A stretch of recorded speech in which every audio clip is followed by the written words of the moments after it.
Hello, everybody. Welcome to the Games Tavern short shot for the Call of Cthulhu campaign that we're running now. The short shots are a monthly, more or less, thing that we're going to start doing, where we have a 3-part campaign.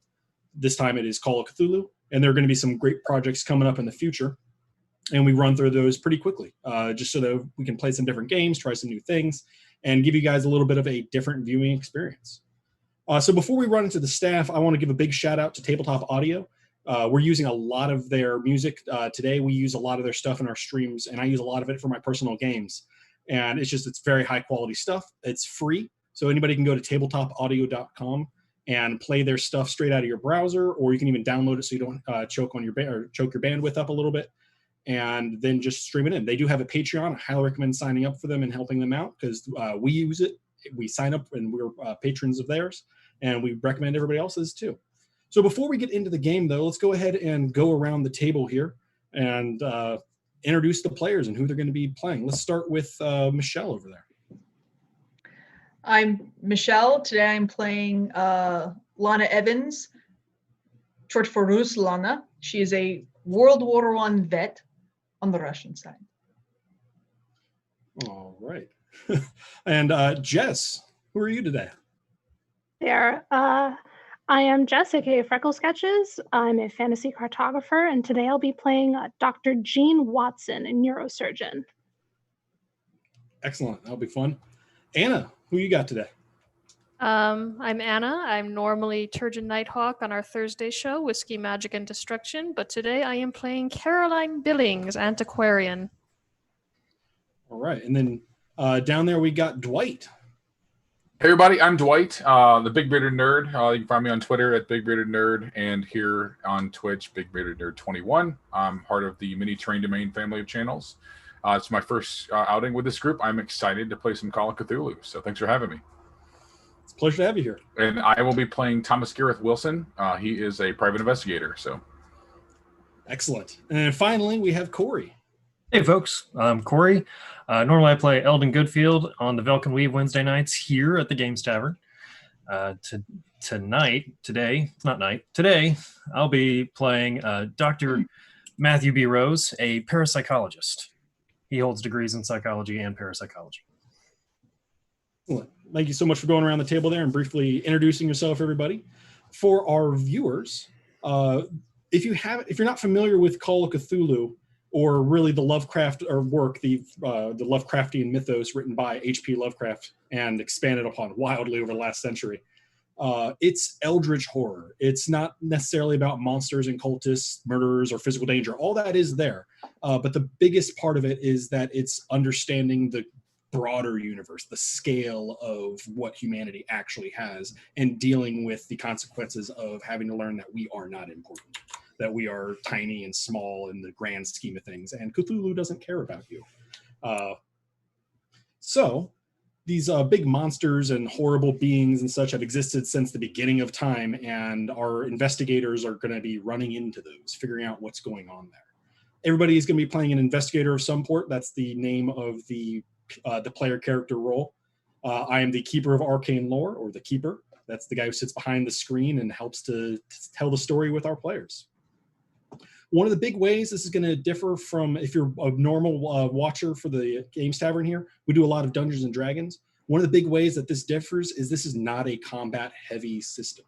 Like real life, if you get shot, you're probably going to die. This is a very, very deadly system. Combat is not the focus. It's instead about telling a collaborative story, going through some very terrifying beats, and everybody trying to hold on to their sanity as their brains leak out their ears. It's going to be it should be an interesting storytelling experience here, and I'm really looking forward to getting going. So the setting that we are going to be playing in today is 1923 in the small town of Westport, Massachusetts. It is a small town on the western edge of the state near Rhode Island. It's actually the westernmost port of the original Massachusetts Bay Colony, so the name fits. And a local professor of antiquity, Professor Gregory Cromwell, has recently returned from a trip to Peru. Unfortunately, on the way back, he appears to have lost his mind, and he was committed to a local sanitarium. His sister, Lucy, has reached out to the investigators, or most of them have been reached out to by Lucy, and his assistant reached out to some of his contacts that he had in Boston University and tried to get some help here to try and figure out, A, what happened to the professor, and B, maybe there's something out there that they might be able to use to help maybe rejog who he was and not help to get him out of this state. And if not that, at least provide some answers and help the family to figure out what's going on. So we are opening in Lucy Cromwell's house in the center of Westport.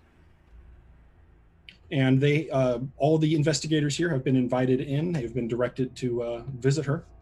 And she is there in her, basically in her Victorian parlor room. Lucy Cromwell is a older lady. She is in her late 60s and is very clearly distraught over her older brother's mental state. Her house itself is very nice. It's a pretty standard Victorian style. They clearly have some money to them. And you all are in the main front parlor room, the sitting room, effectively. And there's enough couches and chairs for everybody to be sitting there. And she is there greeting you all. So goes over some, and I can't do old lady voices, unfortunately. But sure you don't want to try? I thought about it. But okay, so she says to you all, thank you so much for traveling your long distances. Thomas, I'm so happy you finally made it. Called you a week ago, and I'm glad you finally made it up from Atlanta, or from Georgia. It is my pleasure to be here, ma'am. It has been quite the journey, but I would think there was nothing that could keep me from helping your brother. Yes, I know he's spoken kindly of the time that he served together down in, or the time that you spent together down in the South, and he did remember you fondly. At least he doesn't. I have no indication that he does anymore. But that does mean the world to me, ma'am, and I will do everything that I can to help you and yours. I greatly appreciate it. And then everybody else, thank you so much for coming in. So, as I mentioned in all of the correspondence, Gregory came back from Peru about 2 weeks ago, and 10 days ago he was out of his mind. He wasn't himself when he got off the boat. And when I visited him after he got back to his house, I came back a couple days later, and he was a mess. He very clearly hadn't been eating. He hadn't bathed. He was still in the traveling clothes that he had been in when he got off the ship, and his apartment was just covered in madman scribblings. There was all of his artwork was torn apart, and there was scattered on the walls. There was chalk lines, and I couldn't understand what he was looking at and what he was doing. All of his antiquities from other expeditions were callously tossed aside. I called the local sanitarium for Bristol County, and the doctors came and immediately hauled him away to the asylum. There's nothing that they could have done for him there. And I've been visiting him every day since, but nothing is improving. He's still absolutely mad. I'm truly hoping you all are going to be able to help. Dr. Watson, I'm hoping, it's not going to be something that requires your specialties, but the sanitarium did recommend you highly, that you might be able to help provide something from your expertise. Well, as far as my expertise go, I certainly hope that I'm not needed here as well, but I'm here for whatever it is you need. Oh, excellent. And so I know I reached out to Thomas first, and then sanitarium recommended you, Dr. Watson. And I'm glad that we have the two locals here too. Unfortunately, I can't say I've ever actually been in your shop, Miss Billings, but I have seen it on Main Street, and I'm glad that you'll be able to help. I know that the professor had spoken to you several times after his expeditions. He loved poking around and seeing the things that you had in your shop. hopefully you'll be able to help jog his memory of some kind. Yes, I was very distraught to hear his condition. I'll be more than happy to do whatever I can. Excellent. And Dr. Rose? Is it Doctor? It is Miss Cromwell. May I call you Lucy? Yes, that is fine. Lucy, and I take her hand. I'm going to do everything within my power to look after your husband. I know my colleagues at the sanitarium. He's my brother. Brother, pardon me, ma'am. No, my colleagues at the sanitarium are loath to accept my presence there, but I hope you may persuade them to allow me to speak to your brother at some point. Well, I certainly hope so too. We're at wit's end here. With apparently they've made no progress with their methods, so hopefully an outside opinion will be useful. Their perspectives are limited, I'm afraid. I'm hoping you can provide some broader perspectives there. And Lana, I understand that you had a friend in Boston University that the professor's assistant reached out to and recommended that you come along. I'm not sure I know what you're going to be able to provide and help with here, but I'm glad that you've come all this way to help us. Well, if your brother is in any trouble, I will handle the trouble. Well, I certainly hope he's not in any trouble. That is what I will find out. Oh, good. Now, for you all travelers, if you've just come in, we're actually not too far from the boarding house. So we should easily be able to set you up with some rooms there. The two locals, I'm sure you all have your sleeping arrangements already done. But where do you think it would be a worthwhile place to start here? I know he has his professor, his office in the local university at Westport University, where he was teaching antiquity, and he frequently goes on these kinds of trips sponsored by the college, and they do all sorts of great things. I believe it's actually how he met you, Thomas, was an expedition down to the southern parts of the states to look at some old Native American stuff. Yeah, that is correct, man. We provided security for him on his journey for several weeks. So that might be a worthwhile place to start. Hopefully he might have some notes or something there about what it was he was. I'm unfortunately not an archaeologist. His work has always been interesting to me, but I've unfortunately not quite capable of explaining it in a manner that would do it justice. But he also has an apartment in town not too far from the university itself. Those might be decent starting places, or you can simply go and speak to at the sanitarium, but I don't know what that'll yield you. He doesn't even recognize me when I'm there. And I'm wondering if you could tell me what he's said, if anything, since he's been at the sanitarium. Well, he's been. Let me think. It's been a lot of nonsense. It hasn't made a lot of sense. Anything you could tell me would be helpful. It seems to be something about a fight between brothers, or unpronounceable things, royalty. It's some astronomy, talking about stars. I'm not sure. I think these are just, his mind is all over the place at this point. And you said he had some illegible writings, some chalk writings that you could not make out? Yes, his apartment was. There was a wide variety of over the walls and the floor, chalk markings that linked up various documents that he had clearly written in his mad state, and I couldn't make sense of it. I didn't know what it was that I was looking at, but that might be a worthwhile digging in point, seeing what's happening there. Are they still intact? I didn't touch anything. Once I got in there and saw that he hadn't been eating, that he probably hadn't been sleeping, I called the doctor immediately, tried to calm him down. They came, we got him out, and I haven't been back to the apartment since. I don't want to be in there. I don't want to know what horror things he's talking about. It's too much for me. But if you could figure that out, try to help get him back, that would be, I'd be eternally grateful.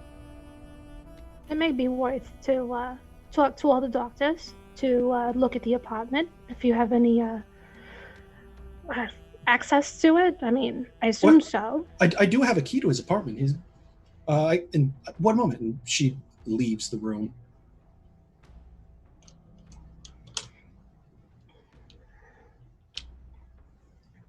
All right, and then scribbling notes from what she said in my little notepad, just a little flip notepad. Anybody else doing anything while she's out of the room? I'm looking up at and- the. Sorry. I look around the living room. Do I see anything? What do I see? Like any books or like items from abroad or just anything interesting? Oh yes. The Okay. there's not a whole lot of books there. There is there are a couple nice leather tomes that are on the bookshelf over there, but they're not bound in a way that you can actually see what the text is. The Okay. furniture of the room though is beautiful. It is it has like a dark blue, almost like a carpetbagger kind of pattern on it for the upholstery. Mhm. There's a fainting Shay. There's a couple high wingback leather chairs. A small tea table is next to each of the things, so you can actually put your cup down or your book or your there's a couple cigarettes, ashtrays in places there. Overall, it's a very, very welcoming, or not welcoming, but very, very cozy sort of Victorian sitting room. It's Okay. that's the era that she grew up in, and she very clearly has some money. Okay. But there's nothing in there. As a antiques dealer, you do recognize a lot of this stuff here is worth a lot of money. Mhm. A lot of it is pretty old, but a lot of it that's not old is still very valuable. Okay. So, but I don't recognize anything that looks like it's from foreign lands, or might be some sort of clue. There is a decent amount of stuff that is from foreign makes. Nothing that you're seeing is from South America though. It's a lot of it's from like China or Japan, but a lot of it is also from some of the finer shops in England. Okay. Thomas or Dr. Watson, are either of you two doing anything? I'm just going over notes. Okay. Waiting for her to come back at this point. So. Sure. Yeah, Dr. Watson will be doing the same. She's furiously scribbling everything down, trying to get as much information as possible. And I'm looking around trying to gauge the position and maybe personality of the family just from the decorations they've chosen to display. Sure. Yeah, it there's is what their vulnerabilities could be. yeah, while you're looking around, you do see there's a very, very old photo, probably 30, 40 years old.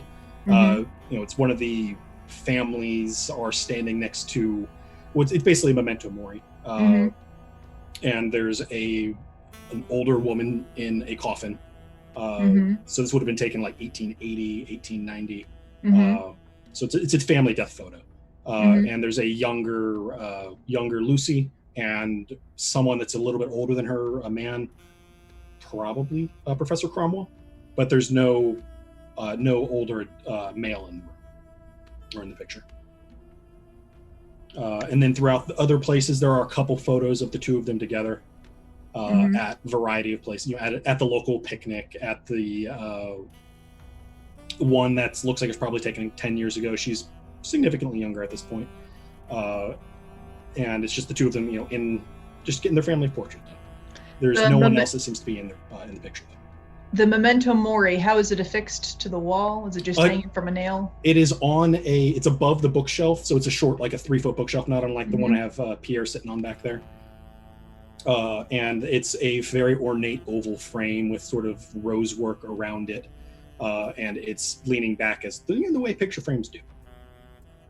I would like to carefully pick it up and glance at the back to see if any names or dates or information has been written. Sure. So on the back, it does say, it has 3 names in there. There's Lucy and Gregory, as you would expect. And then there's also Hannah. Hannah's at the top, Hannah Cromwell, and it has the date 1887. Is there a family resemblance between her and like she could be the mother? Yeah, she does in fact look a lot like the dead woman. It's definitely a familiar resemblance there. Okay. And while you guys are doing your things, about 2 minutes pass, and she comes back in, All right, here's the key, and who's she hands it over to Dr. Rose. Here you go. Is there anything else I can help with? Yeah. Do you have the names of the doctors that are currently handling this case? Yes, I believe that the attending physician or attending psychiatrist is Dr. Peterson. I believe Dr. Thomas Peterson. Could be Patterson. I'm not entirely sure. But he came out and he helped, and I've talked to him a couple times when I've visited. He might be able to grant you access. Thank you. Would you be able to call him and let him know to expect us?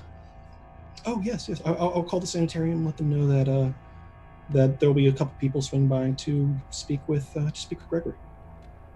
Did Professor Cromwell travel to Peru with any of his associates? Would you have any of their names?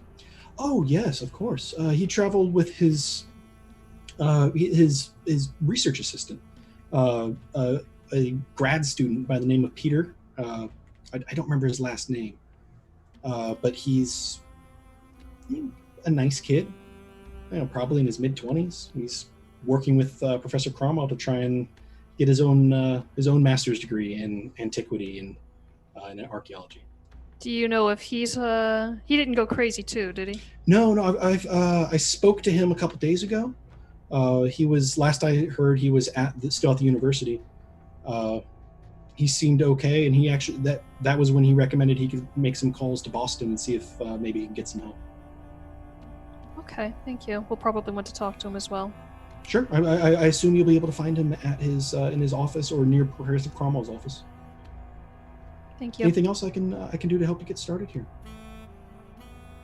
Have you noticed any unusual characters or circumstances around your home?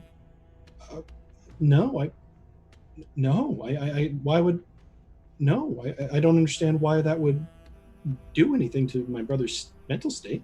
And there's no. Westport's a small town. Everybody knows each other. There's nothing like that here. This is not a shady town. Why? Why do you ask? Standard procedure. Oh, okay. Now, I do hate to ask this, ma'am, but is there any history of mental illness in your family? Yes. If you think it's relevant. Oh, it most certainly is. Well, our father was something had a temper on him. I don't know if that's a mental illness thing, but he was out of the picture years ago. He died very young. Doctors said it was some kind of brain thing, a hemorrhage or a stroke or something. If that's the kind of thing that would be helpful, I don't have any papers on him. I don't have any more information on it than that. But me and my brother and our mother, until she passed, we were all fit as a fiddle on the brain. Well, I do thank you, ma'am, and any piece of information, regardless how trivial, can be vital to an investigation such as this. So I'll see if I can't find any notes or anything that my mother kept. So might be able to turn something. Any kind of medical records would be useful relating to your father's condition. I'm sure the good doctor would like to see those as well. Certainly. I mean, it was last century, so I don't know how medicine's come a ways since then, but I'll see what I can pull up. You'd be surprised. Right, well, I'll dig into that while you are all doing anything, going out. Anything else I can help with? Point you in the right direction? Yes. Do you or your brother have any enemies, rivals? Oh, no, not at all. Westport's a quiet town. And I tend to stay out of the seedier parts of town. The docks aren't, you get dock workers there. But no, I can't think of anybody who would wish us harm. Is that what you're asking? Is that your question there? More or less. Is she being truthful there, or does it look like she's maybe just trying to downplay something? No, she's genuinely surprised that you asked that question. So vulnerable. She's like a late 60s, like little old woman. Age Capturing your is just a grandmother. number. Yeah. Grandma, is there someone that wants to kill you? Oh, well, I'll get to work on trying to find that information for you all. Please let me know if you need any help or you need any more information. I'll see what I can find. I do thank you for your time, ma'am, and we will do the best we can to find out what happened to your brother. Oh, thank you so much. I do appreciate that. And we do have some, or I do have some money set aside here to help pay for your time. I believe $20 shouldn't take too long, so $20 each should probably be fair. But please, let me know if that's not enough, and we'll try and figure out something that works for you. I think that's more than enough to be going on with. Thank you very much, Lucy. Thank you so much. We'll be in touch. I look forward to it, and Godspeed. Good luck. And you all get up and yep, head up to the front. Dr. Rose. Yes, Miss Evans, and I'll walk out because I imagine you actually kind of tower over me a little bit. I believe it would be best if I held the key to the apartment. Why? See no reason why not. Because he is very skinny. He's gonna get the key. That's true. He is. Okay. I will keep it safe. So you find yourself on her covered porch, overlooking Main Street in Westport. And this is in the center of town. It is the sort of like the center village, I believe is what it's called, because Westport's actually kind of divided up into villages as opposed to neighborhoods. It's the way that weird New England towns work. But you find yourself there. The street runs north-south. To the north, you can very clearly see there's sort of a built-up area. That's where she indicated that the address for his apartment is up in that area. And also to further north, and then to the east, or sorry, to the west is where Westport University is going to be. Yeah, sorry, cat on my lap is eating my headphones. You got to move, buddy.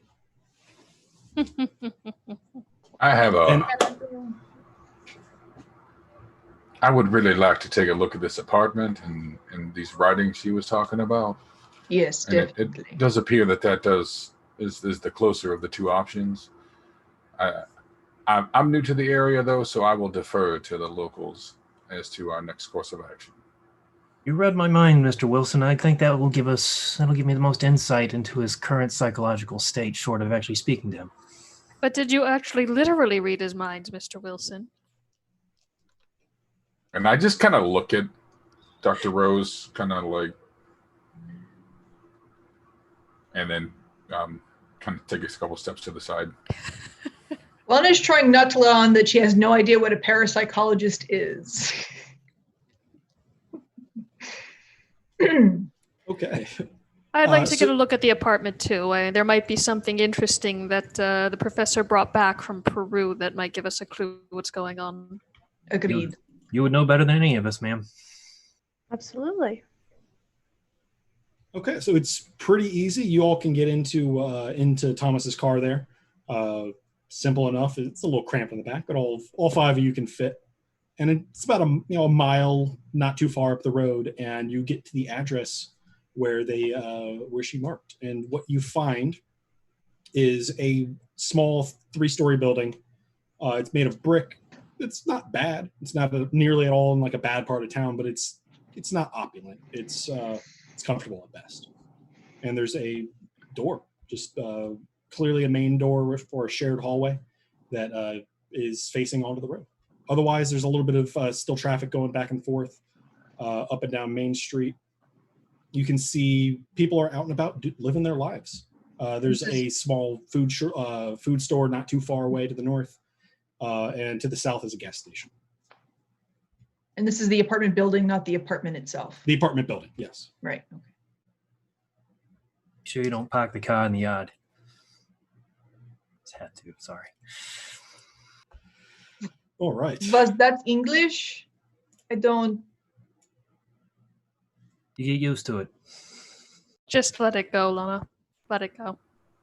Oh, okay. So yeah,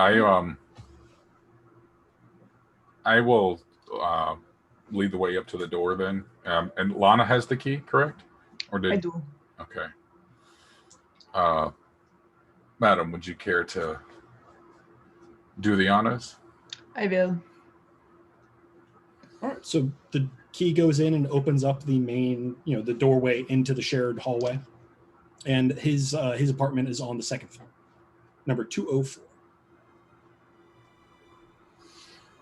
What sort of repair is the building itself in? Is it like in good shape or? Yeah. The building itself is in pretty good shape. There's a little bit of dust and dirt on the floor itself. It's probably not, they don't have an active janitor there every day, but otherwise it's pretty nice. There's not crumbling stairways. The walls don't have peeling wallpaper. Nothing too wild like that. It's just, sort of a modest looking place that is decently maintained. Is there like a wall of mailboxes? There is. I would like to check the mailbox for the professor. Yep, his on the is labeled as 204. Professor Gregory Cromwell. Anything in Or there? just Gregory Cromwell. You don't have the mailbox key. Can we try lock picking? Can. I have to get into some. Sometimes when you guys have something arrive at the antique shop, it's locked, and you need to be able to get in there. Do you Better you than me. Do you have lockpicks? Well, I didn't actually fill out that part of the sheet. Can we assume I do? Because I put up lockpicking stills. Sure. Yeah, you brought some locksmithing tools with you. Yeah, sure. Okay, so I do a D100 roll. Yep, D100. You got to get under your locksmithing skill. Okay. Is this standard for antiquing? I totally did not manage to pick that lock. What did you get? 98. Ooh. Wow. Okay. That An inauspicious would be first great roll. in D&D, but not here. Yeah. So you almost break the lock, like jam it, and you end up pulling out before. It's like no, it's not working. Apparently, your skills aren't as honed as you would have hoped at that point, or just having a bad morning. I'm having a bad morning. Is it too new of a lock? You need an older one to be able to pop that sucker open? That might be the case. Sure, we can ask for a key. That's a good point. Or maybe we can find one in the apartment. Likely. A good idea. Okay. Well, shall we? Head up the stairs, yeah. So you guys head up the stairs. It's you get up to the second landing, and as opposed to the tile floor, this one's actually a wooden floor, but it's still in well repair.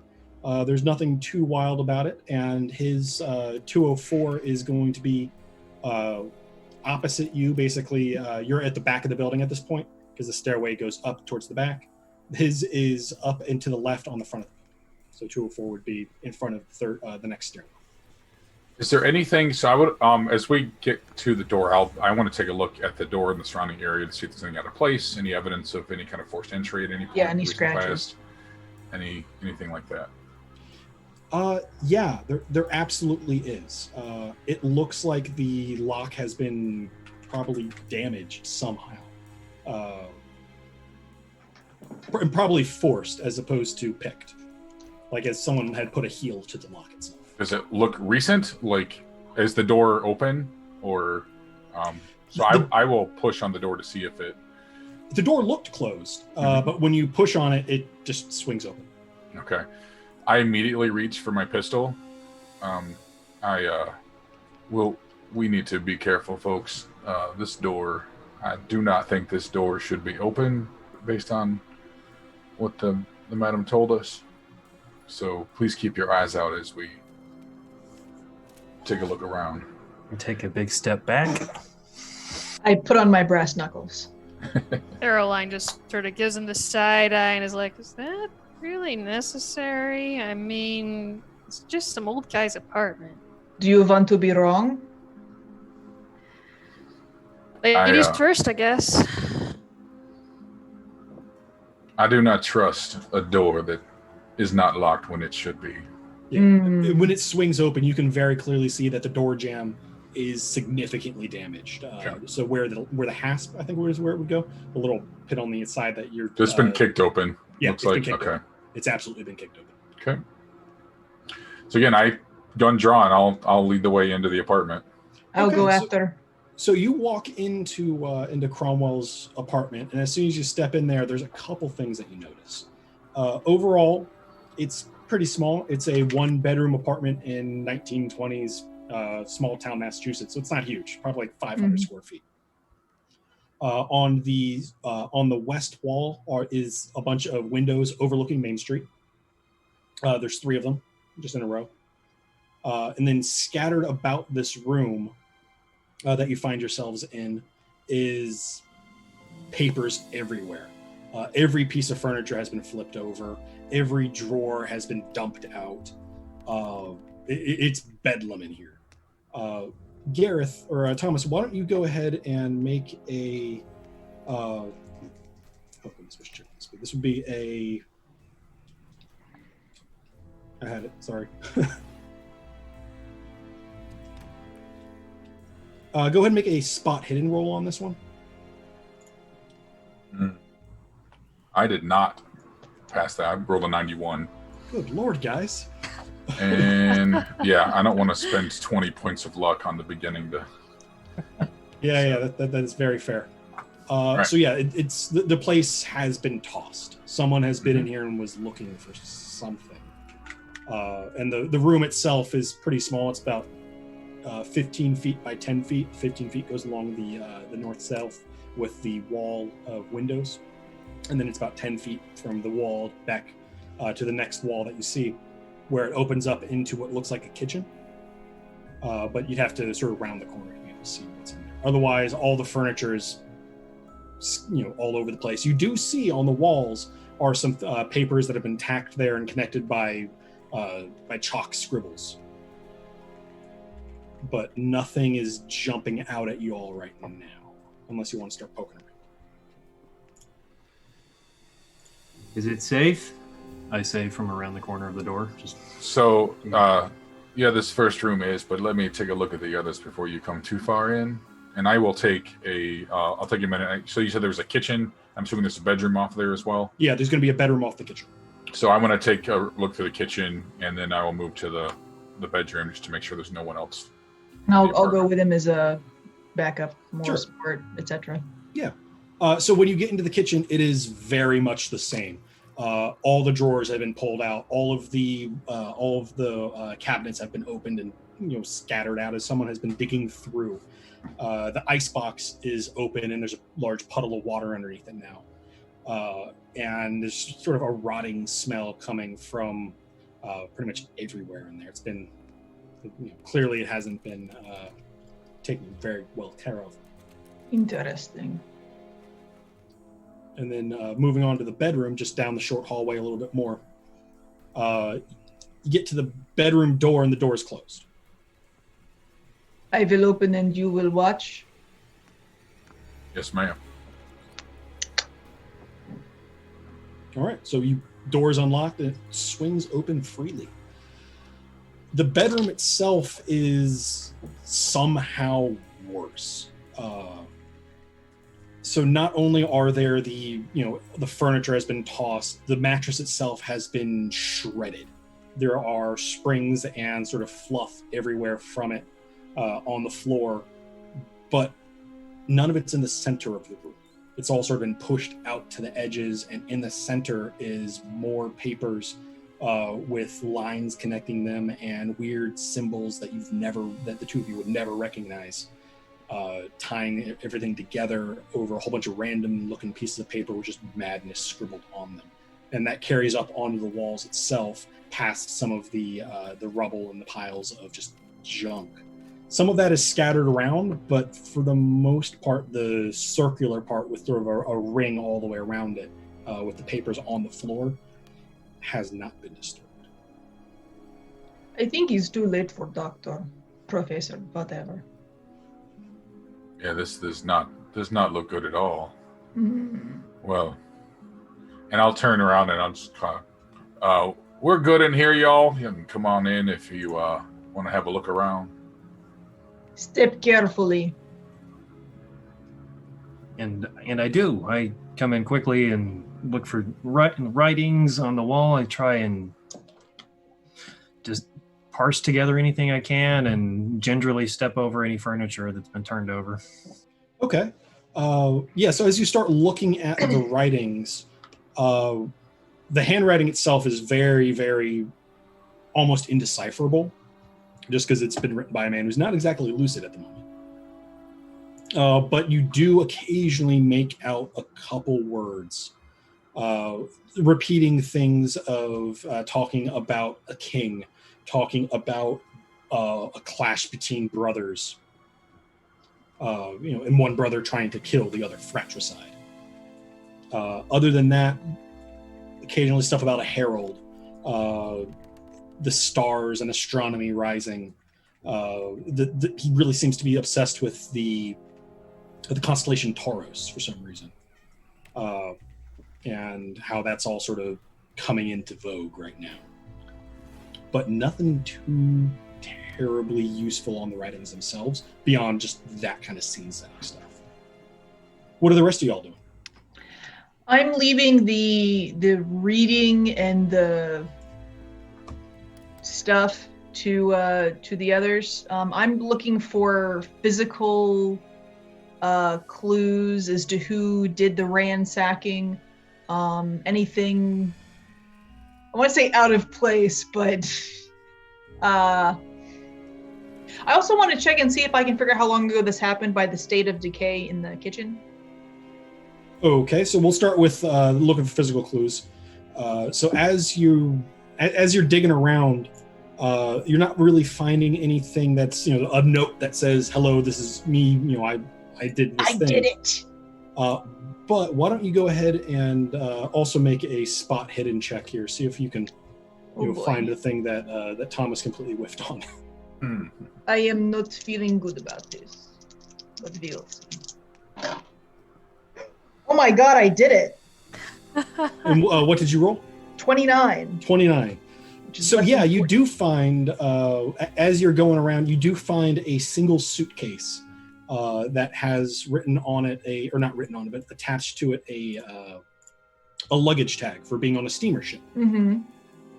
And on it says Pride of Dunwich 104. And there's the dates on there that indicate that it was a return, or that that it was a trip that he got off of on 2 weeks prior. Pride of Dunwich? Pride of Dunwich, yes. Like maybe a ship name? Yes, it's a steamer ship tag, yeah. Okay. Can I open the suitcase? You can't, because it's already open. There's nothing in it. It's been scattered around, and other things that have been tossed have ended up being on top of it. So this was one of the first things that was searched. Does it have like locks on it that were forced open? Yeah, it had two small luggage locks on, that are actually built into the suitcase that were popped open. They're just ripped open. It's a courtesy lock, really. They raided his luggage first. Were they after something he brought back from his trip then? It would make sense. I'm going to feel around the inside, see if there's anything like tucked into the lining of the suitcase, or if I get any impression of anything that might have been in there. Hidden compartments. Stains, smells, greases. Yeah. I feel you. No, there's it's a kind of beaten suitcase, mm-hmm. but the lining is sort of gross, and it's like, all right, this has not aged very well, mm-hmm. but you're not getting any indication of a hidden compartment or where something was hidden on it. Mm-hmm. You sure he didn't do this himself? His sister Lucy said that he had messed everything up in his apartment when she found him. I could buy that if it was just the furniture being tossed around, but the door was open. I don't think he would have done that himself. And this suitcase was forced. Unless he wasn't letting anybody in. They probably had to wrench him from this place if he was as neurotic as people assume. Wasn't in his right frame of mind. He may have destroyed his own things. He already, shredded a mattress. Look at all the furniture in pieces here. He might have just wrenched open the suitcase in a fit of rage. We'll have to ask his sister if she left the apartment locked or not. And we'll see, and if I can tell what time this happened, then maybe if it's like sooner than he was taken away, then we'd know. That's fair. Yeah. So, go ahead and go check out the kitchen there. Yeah. And there was about a week's worth of food at some point. And looking around, it's all about a week's worth of decay in there. Especially looking at the ice box itself, the meat it's rancid by 5 to 7 days. And she said he got taken away 10 days ago? Yes. Yes. I don't think he did this.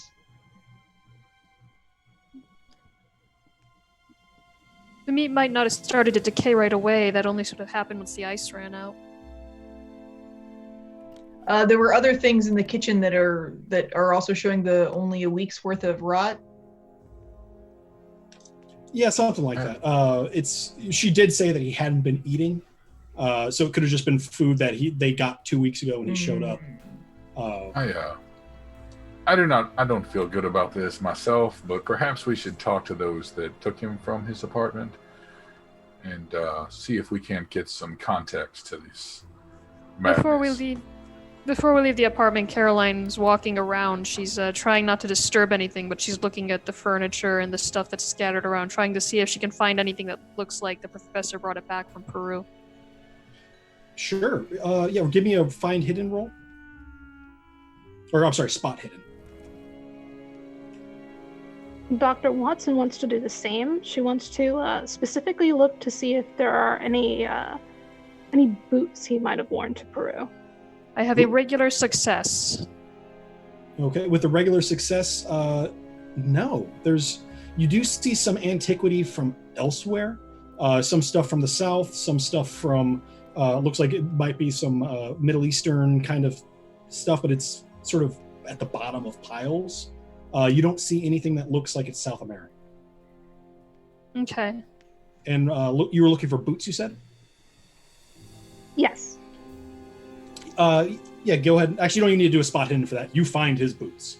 Okay. They are in the bedroom. Do they look muddy? Do they look like they've been cleaned at all? Are they terrible? They're very dusty. And not like they've been sitting around forever. They're covered with almost like a desert dust. So they probably haven't been cleaned since he left the deserts of Peru. Okay. So what Dr. Watson is going to do is she's going to take a napkin from her purse and wipe the shoes, fold the napkin, and put it in her purse. Cool. You have some Peruvian dust now. Congratulations. Thomas, why don't you go ahead and give me a education roll here? Let's see here. That is a 5. Perfect. So, yeah. She wouldn't have given you the key if the door was unlocked. Okay. Yes, I'm almost certain that this was done after he was removed. Why would she have given us the key if they had to kick the door down? She expected this door to be locked when we got here, so I still think it's important to talk to those that were in this place when he was removed, because we can start to separate his mess from the intruders. Agreed. Sure. There's other interested parties, it seems. There always is. But maybe not in his best interest. Keeper, is the text that I've been reading all over the walls and floors and everything, is it look like actual alphabet, like our alphabet, or does it look like entirely different script? Most of it appears to be written in English.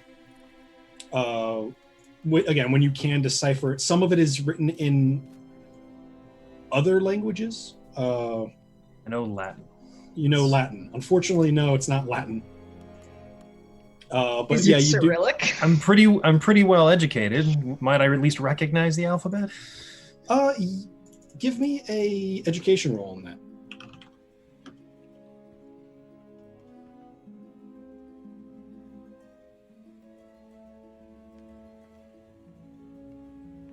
Say again. You're Cannot hear you. muted. Nope. Yeah, I got what is it? A moderate success when it's half under your roll? Yeah, when it's Yeah. that's extreme, regular, hard success, extreme success. Hard success. Hard success. It looks like it's written in probably a South American language, not one that you know yourself. But having poked some time around and studied some of the other ways that cultures talk, and The style do of the recognize- script gives it away. yeah, you recognize this is probably something to do with South America. I'm gonna probably take some of the papers he's got pinned up on the walls. Is there anything like on the chalk lines, like written on the chalk lines that he's like connecting things with that's discernible, or is he just like drawing mad webs across the walls? There's nothing written on them, on most of them, but they are straight lines that make some kind of geometric pattern that you really can't. You're not piecing together.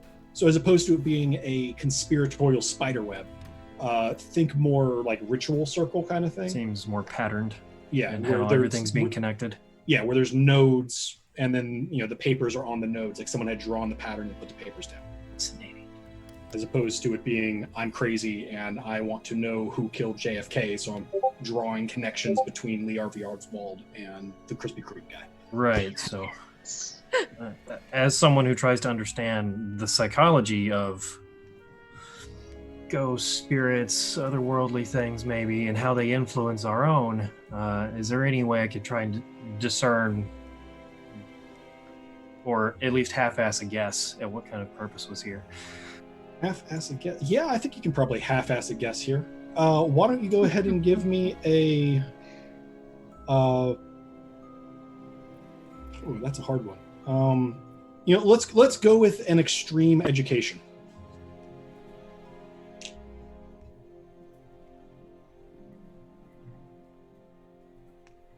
How bad you fail?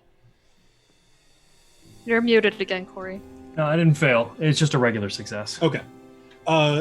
Yeah, you do recognize there's a pattern going on here, that there is some logic to what is happening, but for the life of you can't figure out why. Apes my experience. Just like this, it's this close. Caroline's looking around for the mailbox key or any other key she might be able to spot. Sure. Yeah, you find the mailbox key and a spare key on a hook in the kitchen. Excellent. I grab those and put them in my pocket. Perfect. Jean would like to knock on one of the neighbors' doors. Okay. Which one do you want to go with? Anything that's the closest wall to the bedroom. So if the bedroom's on the right, the neighbor to the right. Okay, so you'd have to go out, go past the stairs, and at the landing where you guys were at the very beginning. Mm-hmm. She's gonna knock. Okay. And then you hear from inside a muffled "one moment," and someone's moving around in there. And you hear the bolts operating, and then someone opens the door, and you see about a 35-year-old man, stand there. How can I help you? Hello, I'm Dr. Jean Watson. I'm here concerning your neighbor. Let's see, Professor Cromwell. Professor Cromwell. Yes. Yeah, Gregory. How's he doing? He got pulled out of here a few days ago. Yeah, he's doing all right. How was he as a neighbor? Just out of curiosity. Quiet. Nice man. Spent a lot of time, I think, at work. I believe he worked at the local university. Mm-hmm. But yeah, nice enough. We say hi in the hallways. Now, has he always been that way? How long have you known him? I've lived here for about 2 years. He's been here the entire time. But yeah, he's friendly. We occasionally hang out on, anytime that there's a parade in town or something, we hang out, we grill. He's a friendly man. Very nice. His room is a little it's a little out of sorts. Did you hear anything over the past few weeks? Yeah, it's got to be about a week ago, maybe a little longer now. When he was here, his sister came over, and he was kind of out of it after returning back from his trip to South America. And he had been hauled away by a head shrink. I assume you're working with them? Yeah. Oh, yeah. I'm sorry to hear that. He's a good man. What can I do to help? Well, so it looks like there was some forced entry involved shortly after he was taken from his residence. Did you hear any banging, any noise after he had left? No, I didn't. I'm in the factory most days, so I'm not here often. But you just happen to catch me on my day off. So no, I'm sorry. I didn't hear anything. And you said he was out of it after the trip. What do you mean by that? He didn't say hello when his sister brought him up. Her and his assistant were greeting him, and he was kind of out of sorts. I figured he was just tired from travel. He is an old man, but didn't see him in the hallway at all. 3 or 4 days before they came and got him after he got back. I didn't check in on him. I figured he was just tired or busy, or was getting up really early or leaving really late or something. But yeah, I didn't see anything. Sorry. Now, with how busy he is you often that tired when he returns from work? No, he usually had he was a chipper guy. Gets back from his work, he loved it. Comes in and he'd be having we say hello. He asked me how work's going, and it's factory job, but he's always polite about it. And he always was talking about something that he was some new thing he's chasing down for archaeology. I know he was excited about this trip. Yeah. I mean, just I didn't. When I asked him how it was when I saw him initially, he just sort of he seemed to be mumbling. I figured he was just tired. All right. What? I'm sorry. I don't think I got your name. What's your name? Oh, I'm Bill Roper. All right. Well, thank you so much, Bill. I really appreciate it. Yeah. If there's anything else I can do to help Gregory, let me know. We will let you know. All right. And what are the rest of y'all doing? Waiting for them to finish, I guess. Okay. I've already looked at everything I can think to look at. I have one other thing. Can I find any sample of his of writing from him pre-trip, before he fell off his rocker? Yeah, you absolutely can. So where do you want to? Yeah, you go into the bedroom as you're looking around, and you find a couple notebooks of his. Yeah. Are they dated? Are these journals or professional notepads? They're professional notepads. So one of them is his study on cultural sites in Mecca, and so he's looking at it. And so this was probably 10 years old at this point. Anything more recent? Anything more recent? No, there's not really. Okay. Maybe I just want to compare some of the writing from the current stream of consciousness to some of his old stuff, just to see how similar, if at all, the script is. Sure. His old handwriting, and looking at it, you can tell it is still the same, but the new stuff is much more manic. It has a significantly more rushed look to it. But some of the letters are still very clearly, it's the way that he does his F's is still, it still matches. But the old writings, you can tell, are very coherent. They're professorial dissertations almost. He's saying, oh yes, this at this site was this, halfway on our way to the other area, to the next dig site 2 days down the road, we ran into this kind of encounter with birds and cacti and all this. So he's very eloquent when he's actually writing. But nothing recent. This is all decade old or more. Okay. I'm sure that was everybody like that. I have no clue as to what he was currently looking at in South America, and these are all his academic writings here from a decade ago or more. We'd have to go to his office, I assume, to find anything current. Actually, I have an idea. Before we leave, can I scan the apartment to see if I can find any letters or communications that were sent to the professor from other people? Sure, yeah. They're do a spot hidden on this one because they'd probably be pretty covered by stuff. 88. 88. No. Okay. Nope.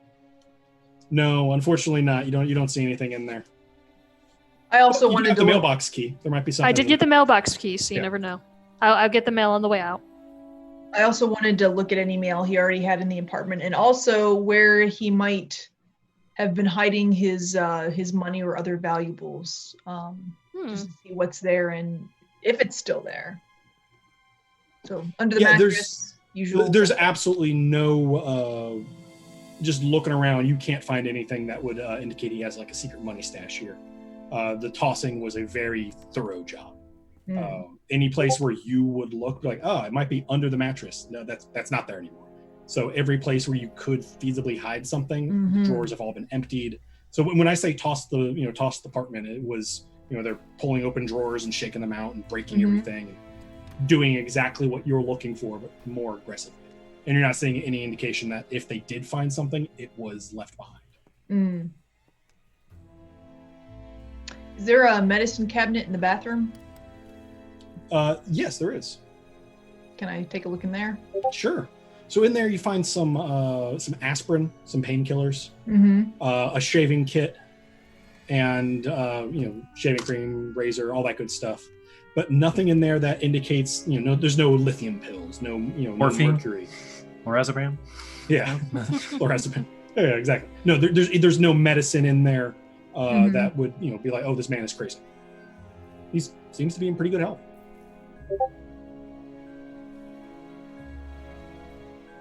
Anything else you guys want to do in the apartment? Mr. Wilson, Yes, ma'am. I just had a conversation with a Bill Roper next door. He says our professor here was quite the nice fellow before everything, but he did not hear any noise about a break-in. Might be worth talking to the rest of the neighbors to see if anybody heard anything. Yes, though.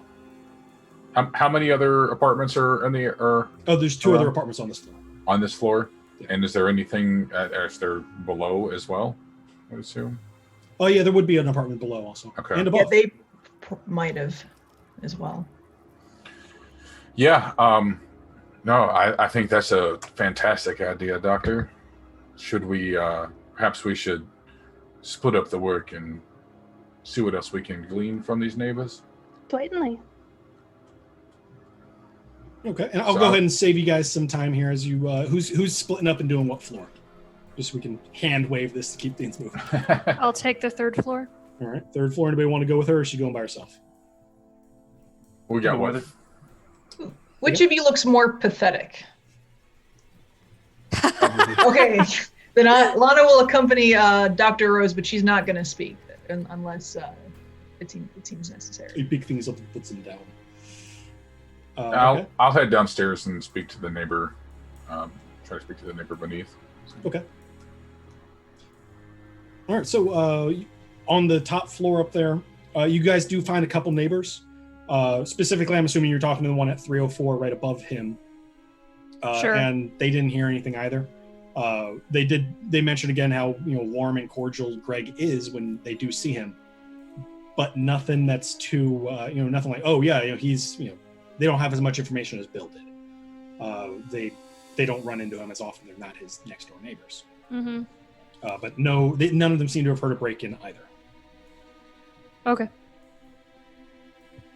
Down below, though, Thomas ends up he gets to the 104, and speaking to the old woman inside there, does find that she did hear something about 6 days ago, maybe a week ago, and she thought that it was just more ruckus from him, because he had been causing a little bit of noise up on the floor above him or above them when he first got back. It quieted down for a couple days, but then there was a little bit more. There was about an hour or so where it sounded like he was back in the apartment making some noise.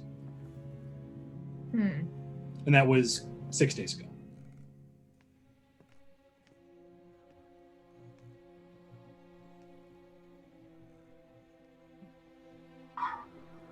All right. Anything else you guys want to do in the apartment building?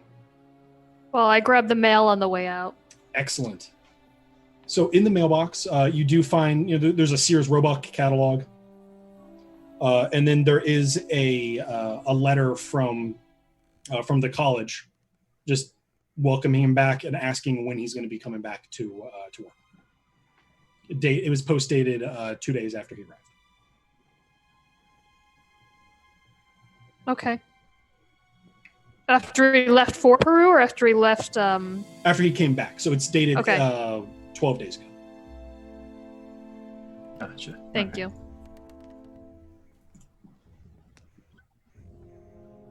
Well, no convenient letters explaining why somebody would want to search his apartment or drive him crazy or steal his stuff or anything. Dear like sir, that, I am coming to ransack your apartment in 3 days. You Prepare always yourself. check. You might get lucky. No, there's nothing like that. The burglars clearly didn't send him a mail beforehand. I just want to flip through the catalog, see if anything falls out of the pages. No, it's a standard Sears Roebuck catalog. You could buy a house in a Sears Roebuck catalog in 1920. Yes, I know. So. Well, Lana has no idea. Yeah. Never been that interested in the catalog. Just, We don't just a have weird those fact in I thought Russia. our viewers would like. So you guys, after doing this, it takes you another 20 minutes to talk to everybody and get the information you get. You all reconvene at Thomas's car. Well, that was certainly not what we were expecting to find, but I'm certainly curious to see what we come across in his office. I am quite looking forward to it. The writings all over his apartment are enlightening, but not in a specific way, just into the unfortunate state of his current mind. I want to talk to the assistant. He's the only person I can think of with any motive to come to the apartment after Professor Billings got taken off to the sanitarium. Yes, that makes sense. Did you all get the information that he was, not crazy from the neighbors at all? Because that could be important. He seemed to be well-liked and showed no signs of prior issues before he was taken away. So, And nobody heard somebody breaking into his house. well, the neighbor downstairs heard something. She thought it was him, but it looks to have been a day or two after he was taken away. So, I think it is safe to say that someone broke in, but within a day or two of him being committed. So they're after something. That suggests they may have been watching the apartment building, or They might have known the professor and heard the news. yes, something like that. I was actually wondering, did Lucy ever tell us what her brother specialized in studying? The artifacts I saw some of them from Mecca. I saw some, and you mentioned you worked with him doing Native American site in Atlanta, Thomas? Yes, he spent several weeks at the on an old Cherokee reservation south of Atlanta. I'm surprised that there's such a broad range of cultures. I would expect something more specific. I'm wondering if the professor always worked South America. I mean, it seems odd. I was wondering if we could get some more information on that later at the university. Talk to some of his colleagues and associates. If he switched interests, why did he switch? Did anything prompt the switch? Like maybe he found something down there. Workable. Yeah. All right. So where to next, guys? You've convened and told everybody, how great his neighbors seem to think he is. I think the office at the university. Because the office and the assistant was near the office too, correct? Yes. So yeah, I think that makes the most sense. He's still on campus, apparently. Yes. He might not be there right this second, but his office certainly will be. Let's hope. Able to track him down? Okay, easy enough. So you guys get back into Thomas's car and head north, and then out of town a little bit to the west is to get you to the university. It's not like the big fancy colleges where it's actually in the in the heart of downtown Boston, but eventually the city might get out to the university. But for now, they got all the room they could possibly need. Backseat in the middle with my feet on the hump. Still good. Okay, so you guys, yes. As we're walking in, I just want to address. Perhaps we should invite this assistant PETA to join us in the professor's office. I would hate for him to, if he is involved, get word of our involvement before we've had a chance to speak with him. You might want somebody to search the assistant's office while he was in the professor's office with us, see if there's anything we can find when he's not around. He's just a grad student. He probably doesn't even have an office here. Well, he might at least have a desk and chair. Maybe. If he has an office, I recommend Mr. Wilson check that, while the rest of us take the assistant to the professor's office. I will watch him, and you all may search. I don't even know who this kid is, besides his name is Peter. We should probably find maybe the secretary at the professor's office building, see if she can give us some information. Yeah, at the very least, she should be able to tell us Peter's full name and where to find him. Well, even if Peter has a locker or a dorm, anything like that would be worth searching. He's the only connection we have to our professor right now. Good thinking. Okay, so where are you guys going?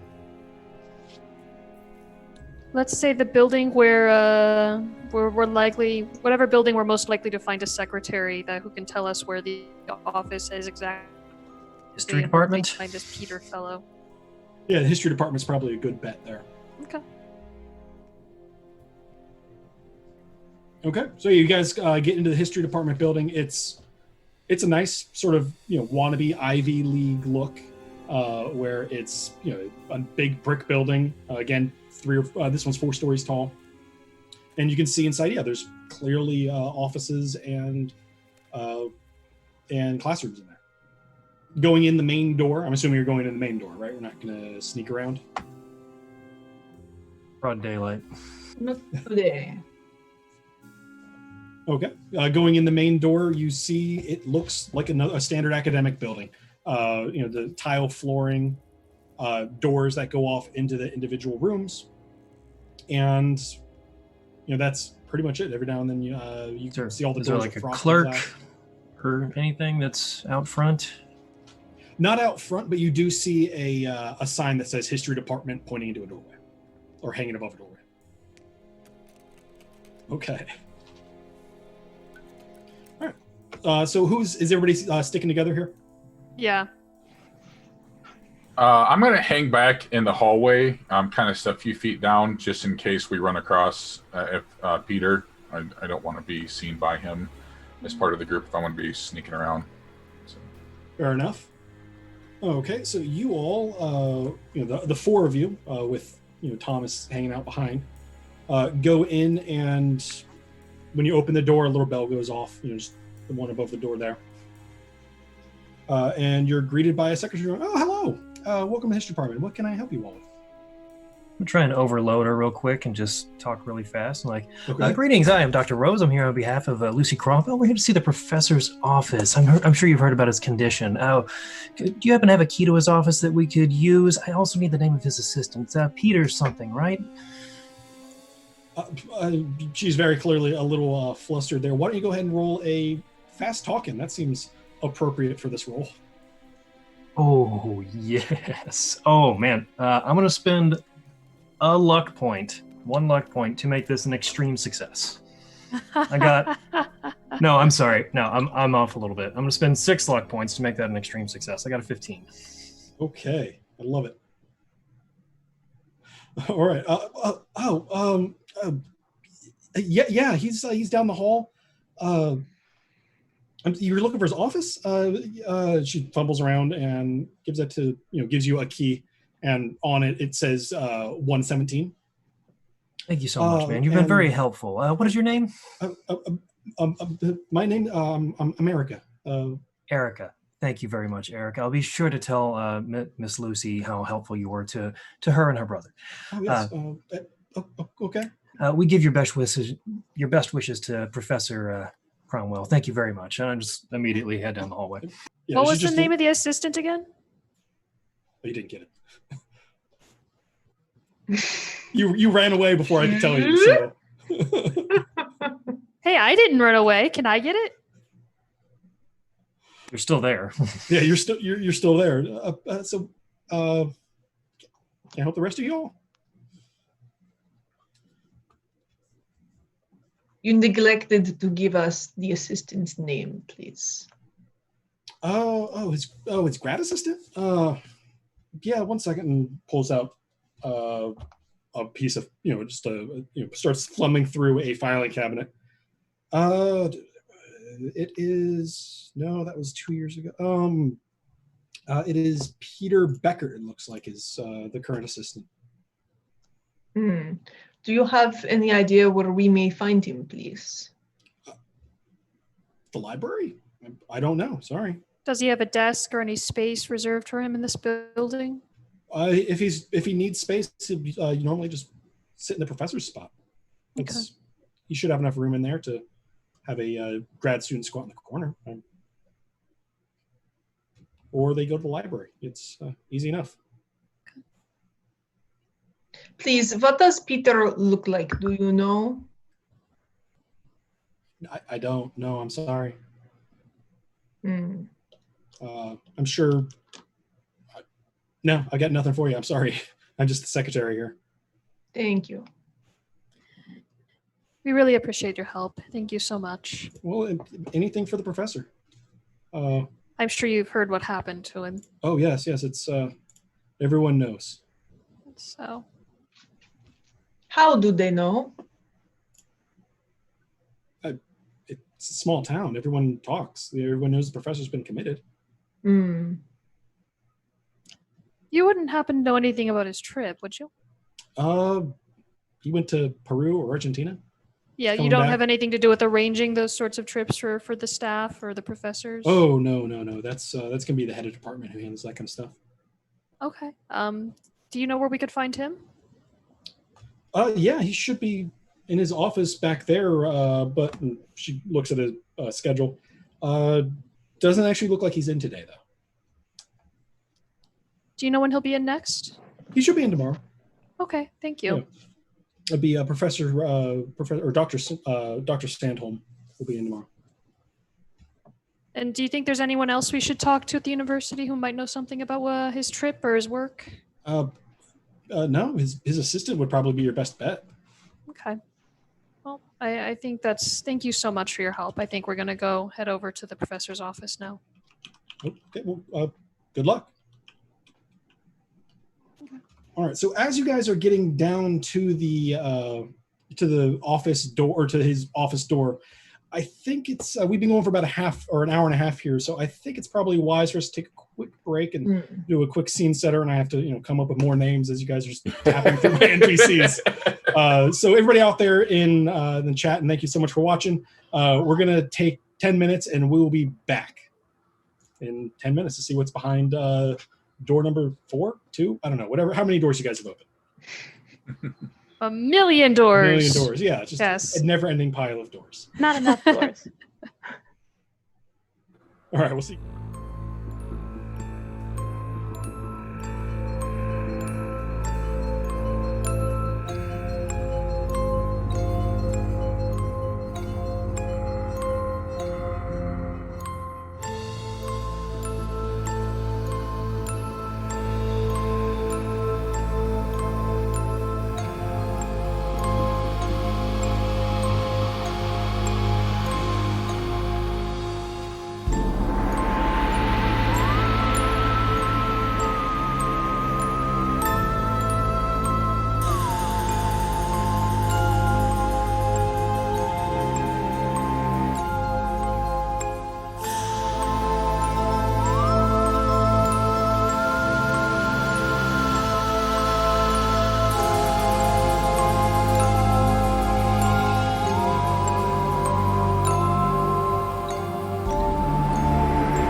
Welcome back, everybody. I hope you had a good break. So when we last left our investigators, they had just finished asking questions of the secretary of the history department, and are making their way to Professor Cromwell's office. And they had just arrived. It says Professor Cromwell on the door, painted on in sort of a fancy film noir style, but it is frosted glass. Yeah, I'm already in there. I didn't wait for them. You're already in there. Okay. Yeah. So you put the key in the lock, and the lock's already unlocked. So you open the door, and in there is it's a very cluttered room. It's probably about 20 feet square, and on every horizontal surface is piles of paper and books. On top of all of those are random artifacts from around the world. There's a desk on the east wall. You're coming in from the south wall. There's a desk on the east wall. The north wall is some windows that overlook a courtyard. And on the west wall, you see a small desk next to a chair. And sitting in that chair is a 20-something-year-old young man who's just, can I help you? You must be Peter, eh? Yeah, I'm Peter. Dr. Rose, pleasure to meet you. Doctor, pleasure. Can I help you?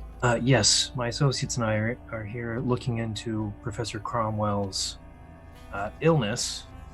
We're hoping to uncover the source or anything about what may have happened that could help us help him. Oh, yes. Okay. I was not expecting you all today. Yes. Sure. What do you need to know? Well, I was wondering if you could actually step outside and speak to one of my colleagues. I'd like to look at some of the professor's notes from his most recent trip, if you don't mind. Could you point me to anything he had written on that trip, or anything he brought back, please? Sure. One moment, and he pulls out a leather bag. It's an attaché case, effectively, and he pulls out it looks like another leather journal. It's like, this is the professor's journal. I gotta warn you, it does get a little weird at the end. I've been to his apartment. Oh, yes. Okay, then you know. Pull out a handful of crumpled papers. Please be careful with those. Those aren't exactly. Being as careful as they were already taken care of. Yes. Okay. We don't have a whole lot of Quechua. And he's one of the few people who actually knows how to write that. So I'd like to have some of that still. Could you say that again, please? Quechua? That's the language this is in. Do you read it by chance? Oh no, the professor reads this. No, this is the Inca language. Interesting, fascinating. Is there anyone else here on campus that is fluent or can at least decipher it?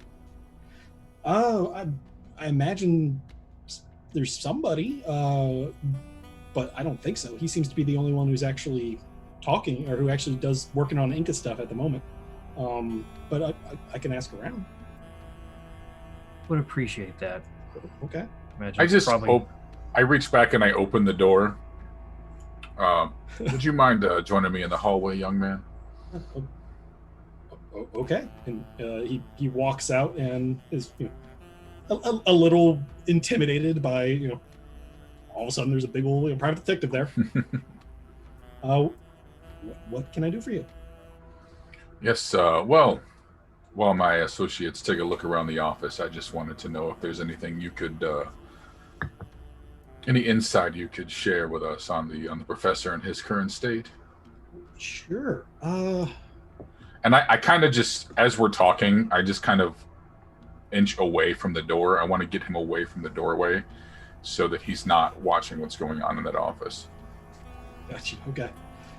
Yeah. So we went. And he starts going into the tale of how he starts at the beginning, where 2 years ago when the professor shifted from his standard work or from his previous work on in sub-Saharan Africa, civilizations down there, to working in South America. And so there's a long drawn out process there. It's going to take about 30 minutes to get you guys to the salient points. And Thomas knows, this is, you're buying time. And so I'm furiously writing, but I'm only writing like every 10th thing he says. Yeah. So he goes over all that. By the time it finally gets to South America, to leaving, it's that they got onto the steamer ship about 2 months ago for a month-long journey in South America. It took about 2 weeks each way, and they finally got up to the oh goodness, what was it? It was a mountain above Nazca. It's the Cerro. I'm going to butcher this. The Cerro Alto Pongo. It's a mountain just overlooking Nazca. The Nazca lines are famous down there. They're giant petroglyphs, I believe is what they are, or pteroglyphs. They're these big giant images on the ground, right? Exactly. Yeah. And those have only been discovered about 10 years ago. And the restoration process has been ongoing, and the professor was very interested in checking those out. And doing so, they get to a temple or a place of worship, it looks like, at the top of this mountain. And they knew about it, and it was his job to go down there and get some interesting, rubbings and artwork and antiquities for the college to study and to, just eventually display in the museum. While they were working on that, though, they discovered a sort of a hidden panel that emptied out into that, when removed, actually showed a secret. I don't want to say secret passageway because that's a little cliche, but a sealed off larger part of the complex that goes down further into the mountain. And that's where things started getting a little, that's probably the turning point there. We'll come back to this, though. Everybody else, what's happening in the room? Dr. Rose, you have some experience manipulating people. I'm very familiar with the human psyche. Is that what parapsychologist is? No, ma'am. That makes me familiar with the inhuman psyche. The what? Not regular people. Don't pay attention to that part of what the professor says. It's nonsense. No need to be rude, Miss Billings. I don't go into your shop and start throwing your antiques around. Yeah, that's because my antiques are real and not a figment of somebody's imagination. Sorry, drop my pen. All right, so and I just put my nose back into his notes and ignore that.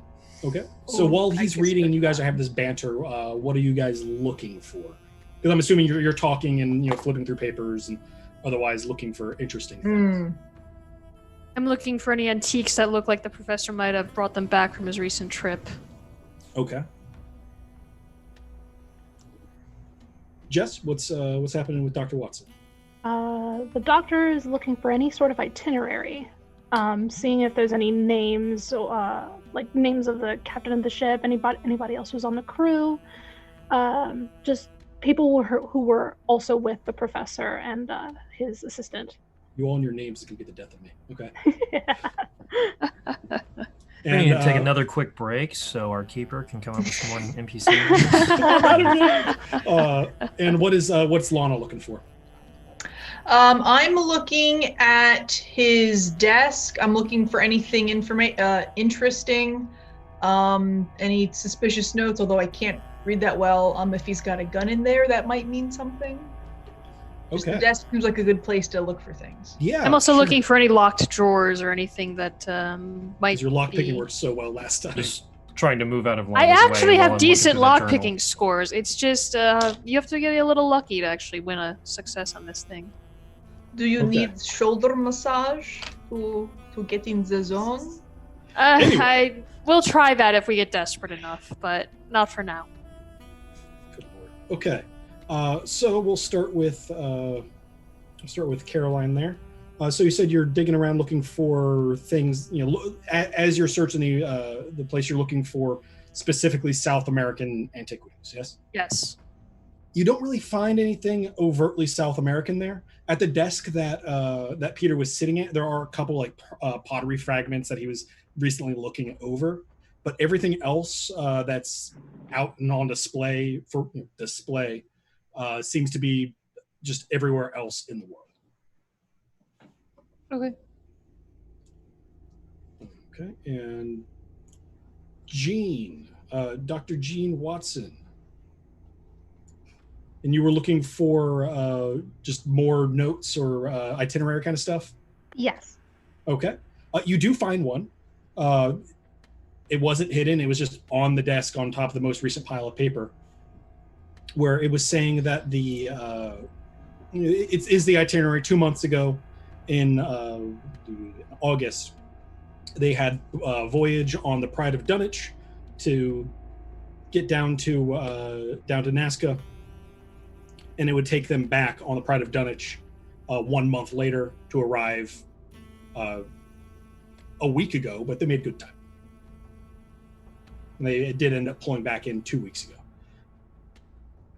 The captain of the Dunwich is Captain Richmond. There's no notes about crew or anybody else that was going on there. As far as people who actually attended, besides Peter, there were a couple laborers that they were going to be local hires, but it seems that from the actual university itself, it was just Peter and Professor Cromwell. Okay. All right, and who am I missing? Lana. All right, and Lana, can you remind me again what you were looking for? It is kind of a general search through the desk, but like I'm looking for, like, if he has a weapon in here, anything that might. So Lana is still thinking that he's having some trouble with actual people. Gotcha. That's deteriorated his mental state. So Sure. I'm looking for any evidence of blackmail material, etc., etc. Gotcha. You find nothing. He doesn't have a weapon in there. This is a school, and he's not Indiana Jones. He is a professor of archaeology, but not Indiana Jones. So there's no weaponry. There's nothing that's pay us X amount of money by midnight, or we're going to steal your brain. It seems pretty. He seems like a boring professor to you. Mm-hmm. As far as locked desks, or as you guys are going, there is one locked drawer at the bottom of the thing. It seems like a pretty sturdy lock there. But otherwise, you can pull it open, and there's a lot of random pens, papers in the desk, stuff you would expect inside of the desk. I try to pick the lock. Oh, okay. Can I try to pick the lock, or are you going to go out? We're going to handle that first. That's fine. We'll be back. So we left off. He was talking about how they found this secondary chamber that they weren't expecting, and as they get more into it, it's interesting. It's very, very interesting. They find a mosaic floor that has yellow and black tiles that produce a wide variety of geometric patterns that don't seem to actually be repeating, but are mesmerizing and sort of hypnotic to look at. Just they're very, very well done. The frescoes on the sides of the walls there seem to depict weird, almost like a heavenly kind of location, as he describes it to you, which they think might have had something to do with like a hitherto unknown version of the Inca afterlife, where it looks like there's tall spires of a variety of different shapes. No two buildings seem to look the same in this heavenly city. It looks like they seem to reach towards the sky and be monstrously tall, and they sit over a lake. And over the whole thing, there seems to be there's a sort of a mountain looming over. We can see a cave on it. He points out that this is not consistent with Inca art styles at all. The mosaics, the frescoes, this does not match what they would expect to see in an Inca temple, or even an Inca tomb, or even the conquistadors when they came through the area wouldn't have provided art like this. And then finally, the last thing that they found there was at the far end of this sort of chamber, there was an altar of sorts that had a half a dozen sort of clay tablets with engravings and, or I guess almost like a cuneiform impressions in there, some illustrations of looks like astronomy, and it's a language he does not read. It's probably more a weird dialect of Quechua. But there was also an amulet that the professor got pretty obsessed about when they found it. From there, as they continued, they found that about week 2 of the journey.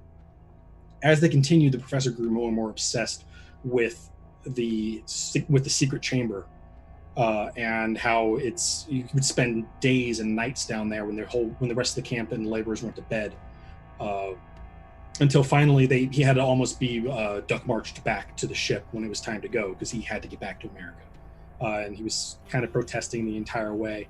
And as the journey went further, he seemed to sort of crack his gourd and seemed to have lost himself on the ship and was being a ruckus. The sailors didn't want to talk to him, wouldn't even come in to help them with whatever things. So he had to take care of the professor himself when the professor was in this delirious kind of state. The sailors seemed really sort of scared and superstitious of whatever it was that was going on there, and that was on the Pride of Dunwich.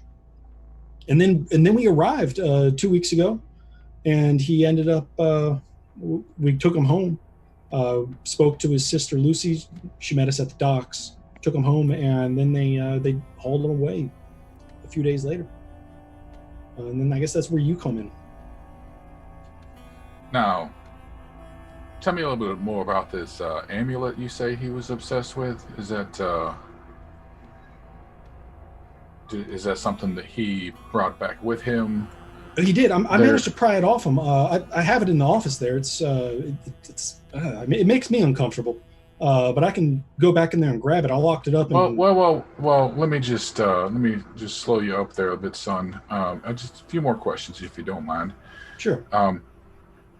The reason I ask is, well, it looks like somebody has been rifling through his apartment looking for something, and I wonder if this amulet might be part of that. But anybody that you know that might be looking to catch up with him? Do you know who might have maybe? Is there any outside funding for this trip? Well, all the funding came from the university here, and I can't imagine. His stuff this is a groundbreaking discovery. No one else actually knew about this kind of part of Inca society and culture and religion. So I'm sure every other academic in the world that is working this matter would be jealous and would try to get their hands on this. But I can't see anybody trying to sabotage it. Not here. That wouldn't work. What about any shady characters you may have seen in the last 2 weeks? Oh, I haven't seen anybody, but it's a college campus. There's always some weird people walking around.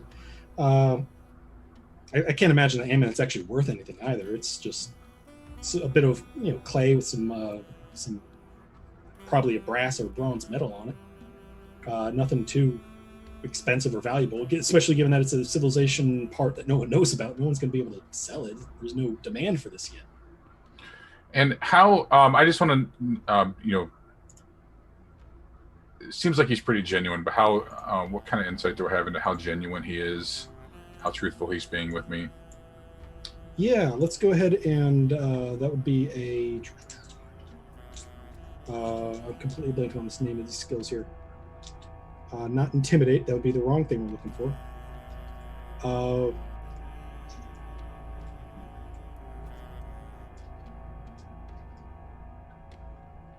As you can tell, I clearly do a whole lot of Cthulhu.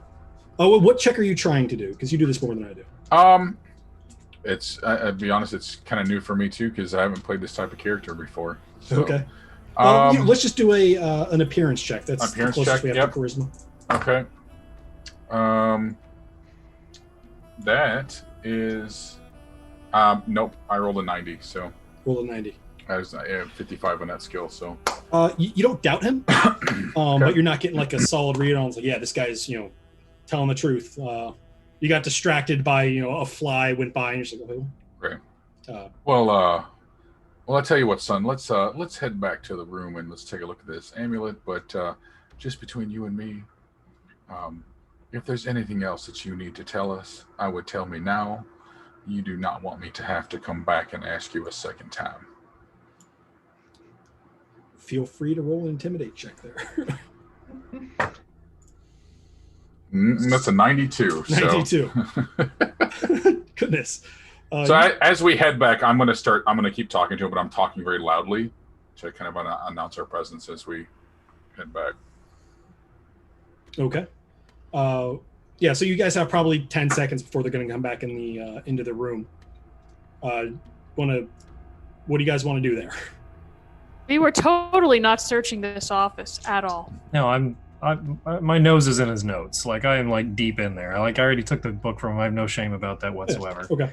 Is it like, as I was reading all this, is there a point that I can, through reading his journal and notes, that I can see where he began to like crack, basically? Yes. Like, it was much along the same lines of what I just said. Right. Where they talk about the wonders of finding this this room with the yellow and black tiling. It's a beautiful, almost hypnotic pattern on the floor, and then there's the illustrations on the frescoes of a great city with spires reaching towards the heavens that overlooks this lake with a mountain in the background. Do you use any like unique language that seems out of place? Not at the beginning. As you get further past that point, though, it does start to become a little bit more unhinged. He becomes obsessed with trying to translate the tablets, and how the tablets themselves clearly hold an ability or a secret to them. Things like petitions to gods and prayers, or the ability to seal some kind of holy energy. Does it mention what language the tablets were written in? It was in a Quechua dialect or something? Dialect, yeah. Okay. In this, it does have his notes on how to translate. You do notice, though, there's a lot of references as it continues going further. He's named the city as Carcosa, that you can see. Yes, it's a very funny name. I don't know why you're laughing. But I know why I'm laughing. City, that's enough. It ends up being called Carcosa. And then it just goes into more and more ramblings of the madman, looking a lot like the stuff that you see towards the end of the journey that you already have notes on. Okay, thank you. So as Thomas and Peter end up walking in the room, you guys aren't even hiding that you've been rifling through. He figured that's what you were doing. He's like, okay, give me a second. And he pulls a key out of his pocket, bends down, unlocks the drawer, and pulls it out. And then a box about a 4 inches cubed. He pulls out and he's like, okay, this is the amulet I was talking about. Hands it over to Thomas. It's in there. It made me uneasy to be handling that. So you all, I guess, just be careful with it. It's probably very valuable to the university, but if it'll help you with whatever it is you're doing, I guess you could borrow it. So I'll open the box, take a look at it. All right. You open the box, and it's black fabric. I wrapped it up to keep it safe. Okay, I will unwrap it and remove it from the wrapping. Excellent. Okay. So you see... Dwight knows this is bad, but Thomas doesn't. Yeah. Oh, no, this is great. I love it. So just looking into the box, you see a clay and brass emblem. It's kind of hard to describe, but it looks like almost like question marks that are pivoting around on the central point, on the little ball at the bottom of the question mark, which has a name I don't remember. And it's raised up off of the clay in this bronzy yellow metal. And I need you, my friend, to make an insanity check. Or a sanity check, not an insanity check. That's even worse. Making some assumptions there. Yeah. That is yet another fail. How bad of a fail? By 38. Jeez. Okay. Give me a second here. All right. I'm going to need you to go ahead and take 6 points of sanity damage. Ooh. And things are happening now. Yeah. So for anybody out there who's not familiar with what is just happening here, he failed his sanity check, so he takes damage to one of the stats called sanity. And that's not a great amount. Because he scored over 5, he's going to be getting a minor a temporary sanity. And so you're staring at this and you're just transfixed by it. For you, you effectively blinked and you lose about 30 seconds. Everybody else, Thomas is just looking at this thing intently. You all can't see what's in the box. He's holding it, about face light away, and he's just sort of inspecting it. So is there anything else I can do for you all? I actually would like to ask him a question. Sure, what can I do for you? When we were in the professor's apartment, I noticed that some of the artifacts there were from places that were definitely not South America. Did he switch interests in the recent past? Oh, he switches interest every few years. He gets bored, I guess. I've only been working with him for the past 2 years or so on the South America Inca project. And this was sort of the culminating point. And with all of the stuff that we brought back, we were going to end up doing some research for another couple years, and then he was going to move on to whatever the next flight of fancy he had was. I see. So this sort of thing is normal. It wasn't an abrupt switch or prompted by anything. No. He sort of dabbles all over antiquity.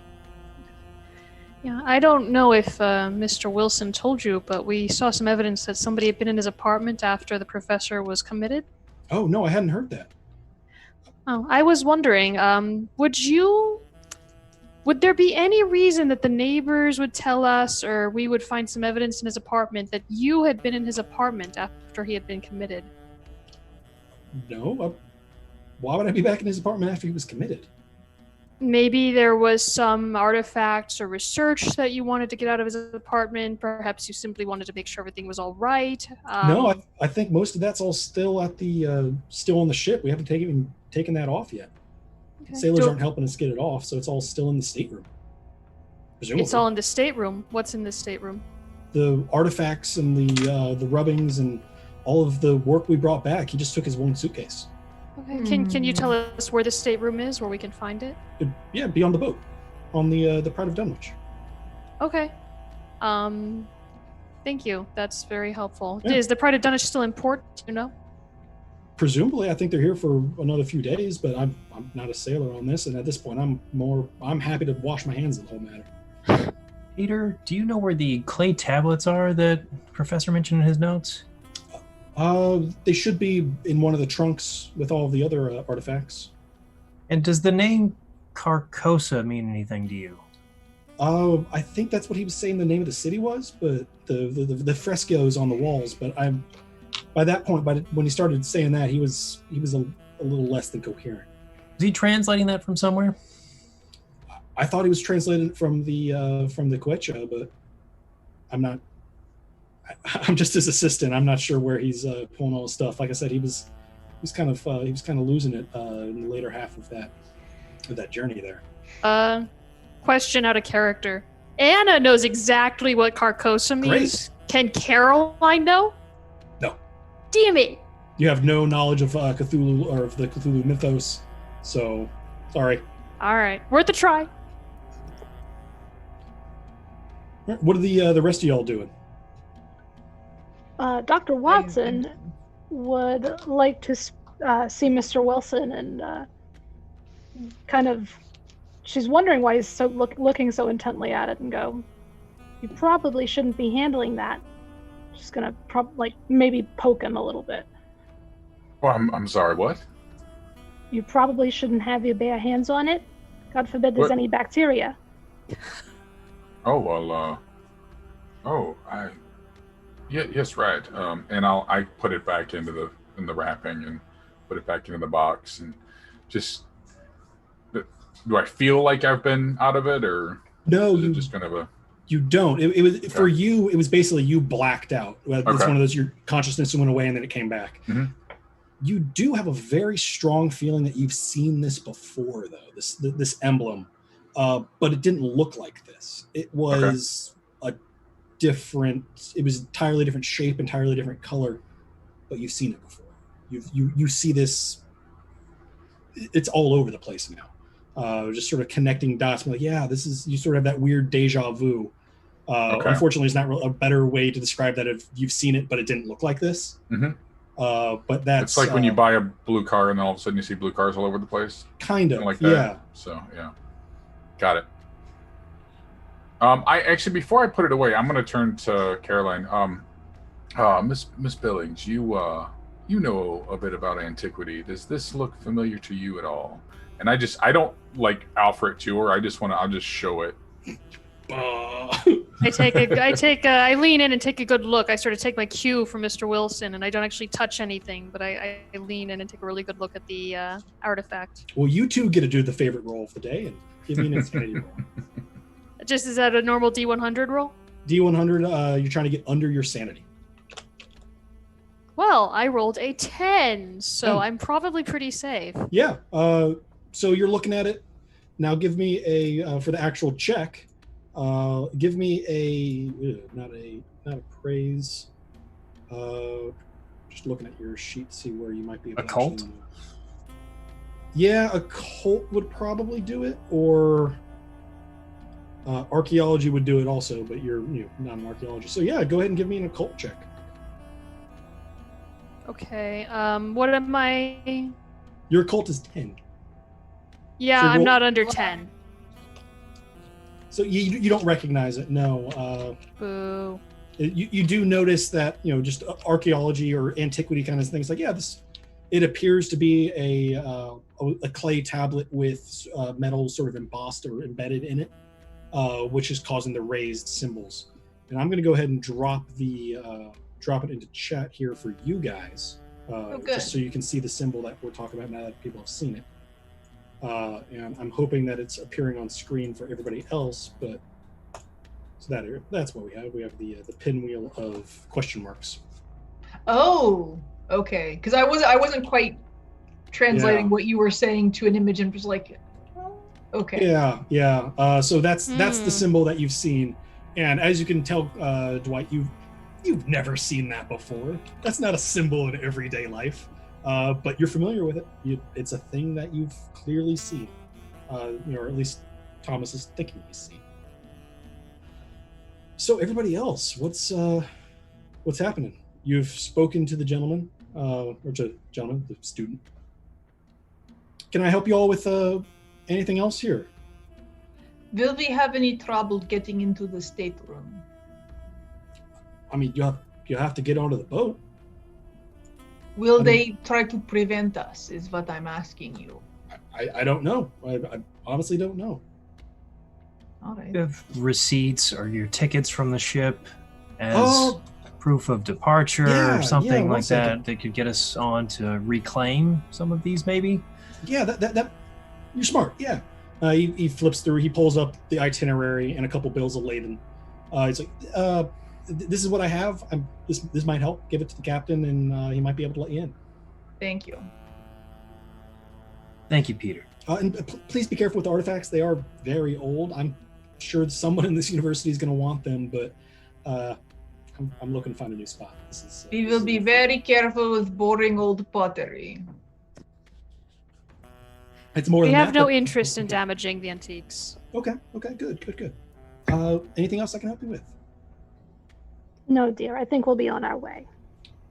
Okay. Can you tell us where we'll be? Can we find you here if we need to talk to you again? You never know.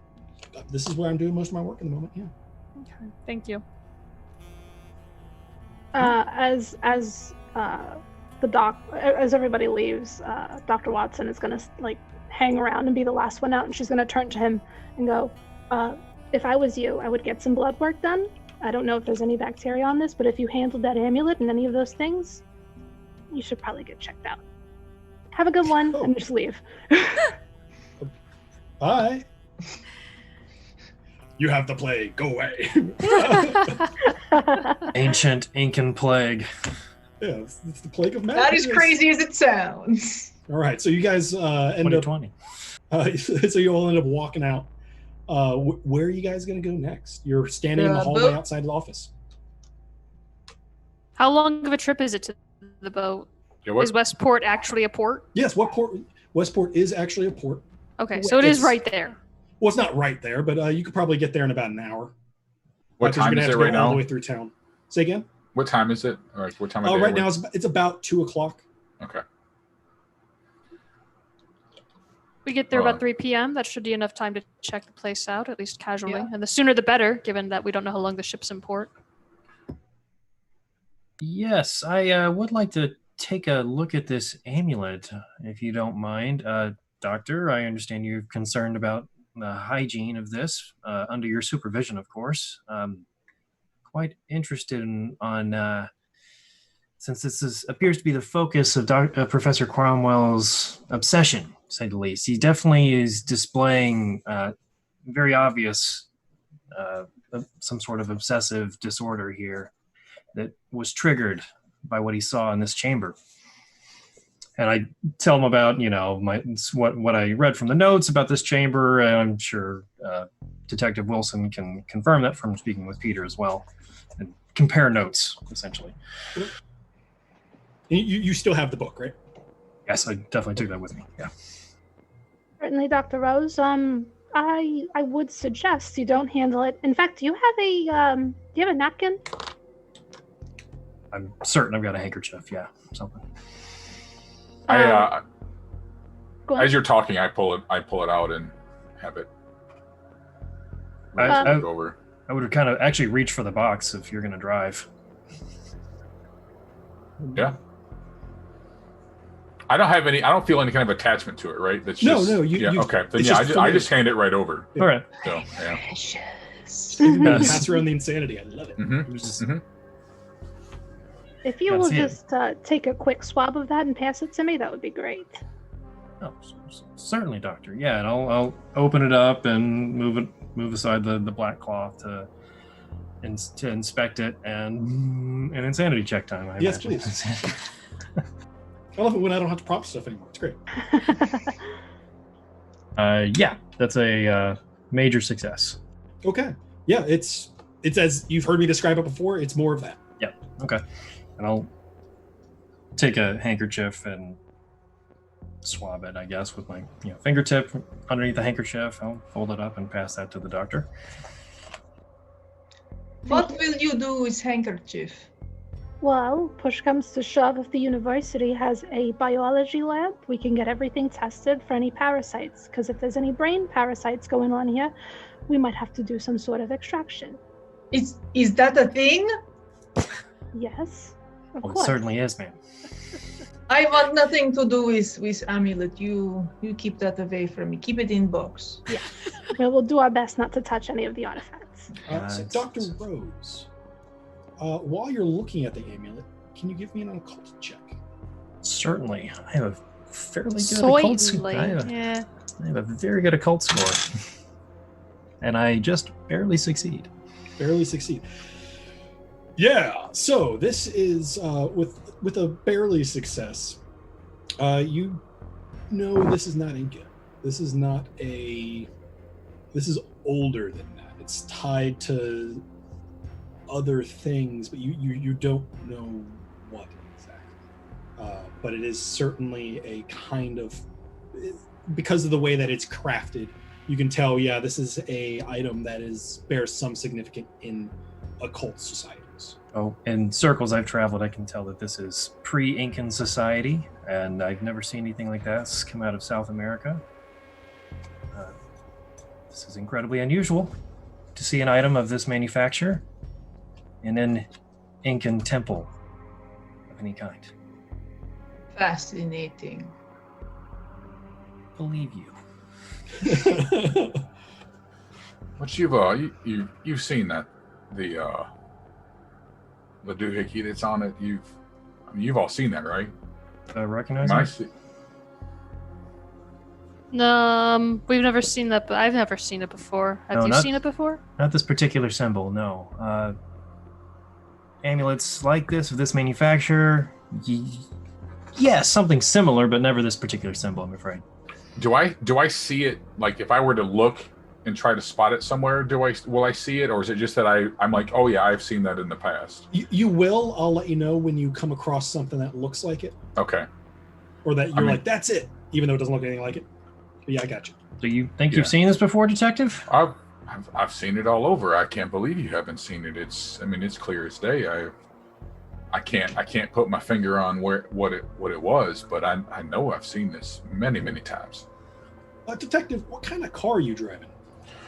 Oh man, you're gonna ask me that? I don't know. I'm not a car guy. I thought it was only fair. You guys are asking me questions. Right.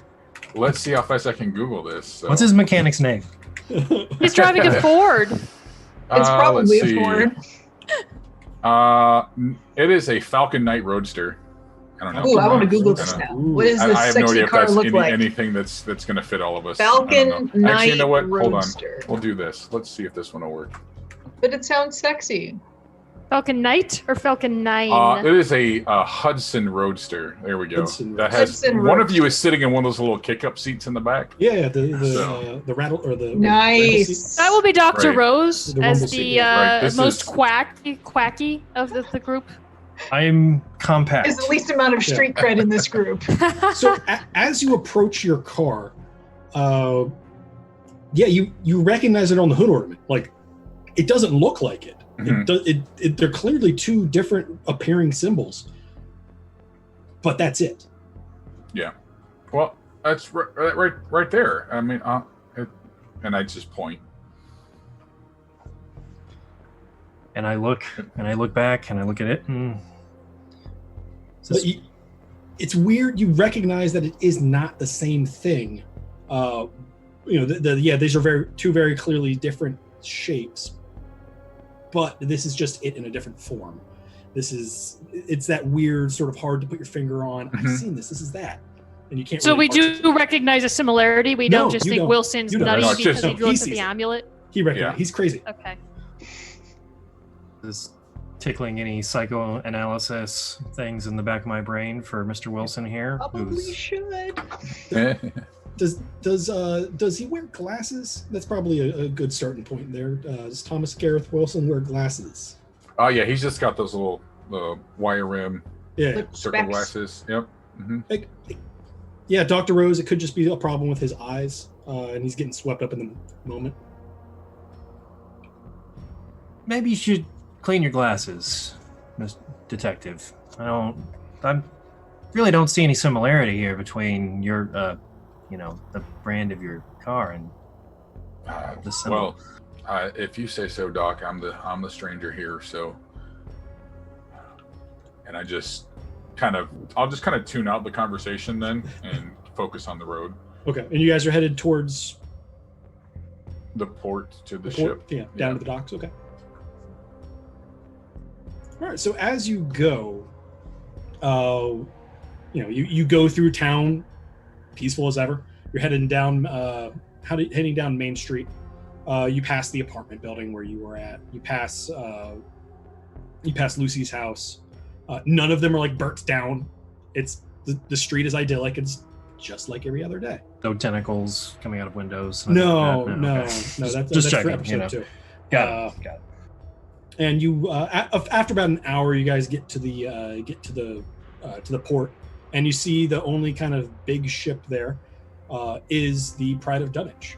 And for everybody that's watching at home, you can see this is a port or a picture of from the ship view of the port, the 1920 something picture of Westport. So I pull out all the stops for you guys. I got this. But that's the street you guys just rolled down. So as you approach the Pride of Dunwich, it is a pretty decent sized ship. It's clearly ocean-faring, and it has it's a smallish steamer, but it's a steamer nonetheless. And while you're there, there's a gentleman arguing or having some kind of a conversation that looks pretty animated with somebody who's working on the docks, holding a clipboard or something. What do you guys want to do?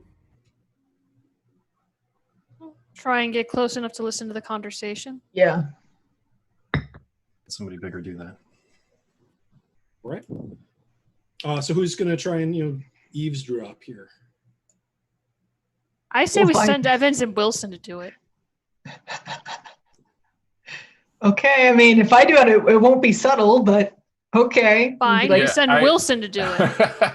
Yeah, I mean, I think that. So, where are they in relation to like where? They're arguing at the gangplank up At the to gangplank? Okay. Up to the. What's around that area? Is it? I mean, is there any kind of storefront or office or not spitting distance? Okay. But there is a kind of a general store restaurant thing at the towards the end of the slipway, which was the one that you could see there. Okay. And that photo there actually would have sort of been taken from the perspective of where they were standing there arguing. Okay. But there's nothing past there's like nothing that would take me out onto that. No, it's not that big of a port. Okay. I'll just go. I'm gonna walk down to the end of as close as I can get, and kind of just maybe that general store area, and see if I can get close enough to hear anything. Yeah, sure. Give me a listen check. That's easy enough.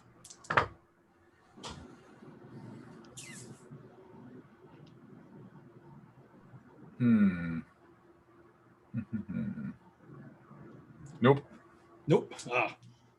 Yeah, you can't hear, but and after, I don't know, another 10, 20 seconds, the guy with the clipboard walks away and looking a little frustrated. And the guy at the gangplank is just sort of, also not happy with the situation. And he doesn't go anywhere, though. He just sort of sits there scratching his beard. And who has the documents from, I think, Dr. Rose, you have those, right? Yes, they were handed to Dr. Rose. I'll just turn and kind of wave to Dr. Rose and just call him over and then start walking over towards the guy on the gangplank. Yeah, I'll follow him over and pull out the bills of lading and tickets or whatever. We all stick together. Yep. Okay. We descend upon him. All right, so as you all approach, the sailor was sitting there, getting ready to light a pipe. He sees you all coming, and what now? Hello. We will not take much of your time. We are after, no. We would like to retrieve the luggage of Professor Gregory Cromwell. Gregory Cromwell. Oh, you're with. All right. Okay.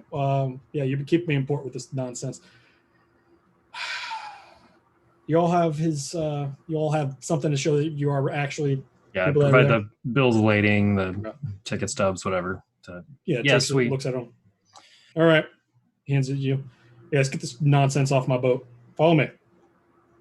He goes up the gangplank. It's a pretty steep gangplank, so you're not gonna be able to casually stroll up without grabbing the ropes. But you all are going up, and as you're walking through the ship, he introduces him. He's like, "Yeah, I'm Captain Richmond. I'm the captain of this here vessel." And he kisses his cat. Yes, your friend's. I'm wearing a black suit too. This is really stupid. Your friend's effects not showing up. It's fine. I've been having problems. He lost his gourd when nutty, and now the crew's scared to even enter his damn cabin. So I can't get his junk off of here. So if you all get this off, it's all yours. Is that what that was about out front? The fellow at the clipboard? Yep, I want to head on up to Boston, grab another shipment of stuff, and get moving. But I can't do that so long as I'm holding on to the professor's effects. We made good time, so he won't even send people on to take it off. Technically, we're good here until the end of this contract, but me and my boys want to get moving. Well, we will save you that trouble. Good. All right, right in here, and you guys come up to a standard bulkhead door, and it's he opens it up, and inside is not a huge room. It's probably about 200 square feet. There's 2 twin beds in there, small twin beds, and 6 trunks, and a couple more pieces of hand luggage. All right, well, here it is. Holler if you need anything. He walks away. We're not going to be able to fit all this in your car, are we, Mr. Wilson? We barely can fit each other in the car. I'm sure we can arrange for some sort of truck or delivery. Transportation. Yeah. Wasn't he friendly? I hope they He did didn't not touch give anything. He did not give trouble. That was friendly enough. Russians are always such optimists. Yes, we are. Pragmatic, I find them. Yeah. So in this room, like I said, there's the two small twin beds, almost nice cots. And at the foot of the one that's sort of tucked off in the corner, there's just a small, very small, sort of not even a steamer trunk, just a sort of a small basket that's empty of everything. On the larger one, or the nicer one that's sort of in the center of the room, is there's 3 pieces of like hand luggage still there, sort of tucked underneath. And then there's a couple, the 6 trunks that I was talking about. And they're steamer trunks. They're, probably 3.5 feet long, 2 feet tall, a foot, 2 feet deep, depending on how everything works out. And they have, stickers and stamps on them from all around the world. This is very clearly Cromwell's expedition gear. There's a small basin with a pitcher and stuff there to be able to, shave and do all your other, toiletry needs in the morning. Besides that, there's not a whole lot of stuff going on in the room. The beds are the one up in the far corner that wasn't Cromwell's bed is finally made, or it's made at least. Cromwell's bed, the one in the center, is it's just absolute bedlam again. I want to search. Go ahead. I want to search, just kind of feel around the mattress and the pillow in case there's anything there. Okay. Yeah, you don't find anything in the mattress or the pillow. Everybody else? Take a look at the luggage, see what I can see, if there's anything unusual or anything I recognize from my antiquities expertise. Well, you notice that does have the remaining tags where it says, Pride of Dunwich, 204, 304, 404. So this is the remainder of his effects. And as you pop them open, it's clothes mainly. Most of them are dirty. But besides that, no, there's no journals. There's no, secret tablets or anything in there. The glamorous life of a PI. Yeah, you get to dig through a crazy old man's underwear. What about the steamer trunk? Is there one or multiple? There's 6 steamer trunks. 6 steamer. Okay, yeah. I'm just gonna look them over. Maybe I'll pop open the first one just to kind of take a peek in it. Yeah, it's not locked. It's really as you prop it open, you notice there's a bunch of crates that are packed in there with sort of hay between them, and the crates themselves are probably a foot square on the top, and then however far deep they go, it's hard to tell without removing. And I turn back. Do we want to look through this here, or do we want to get this off the ship? Let's carry them off first. Yeah. So you want to look through them out on the dock? Like, where are we going to take this stuff, and how are we going to get it there? Well, we shouldn't slow these people down. They're easy. They are eager to go. We should take the things with us. Yes, Maybe I'm sorry, what was that, Doctor? Yes, but where? And how exactly? Where? We're right. Where are we going to store this stuff? Anything that I can think of is in such disarray that we don't want to mess with anything. Perhaps we can ask the university for storage space? Or Lucy's house. Considering everything may be contaminated, would that be wise? Oh, right.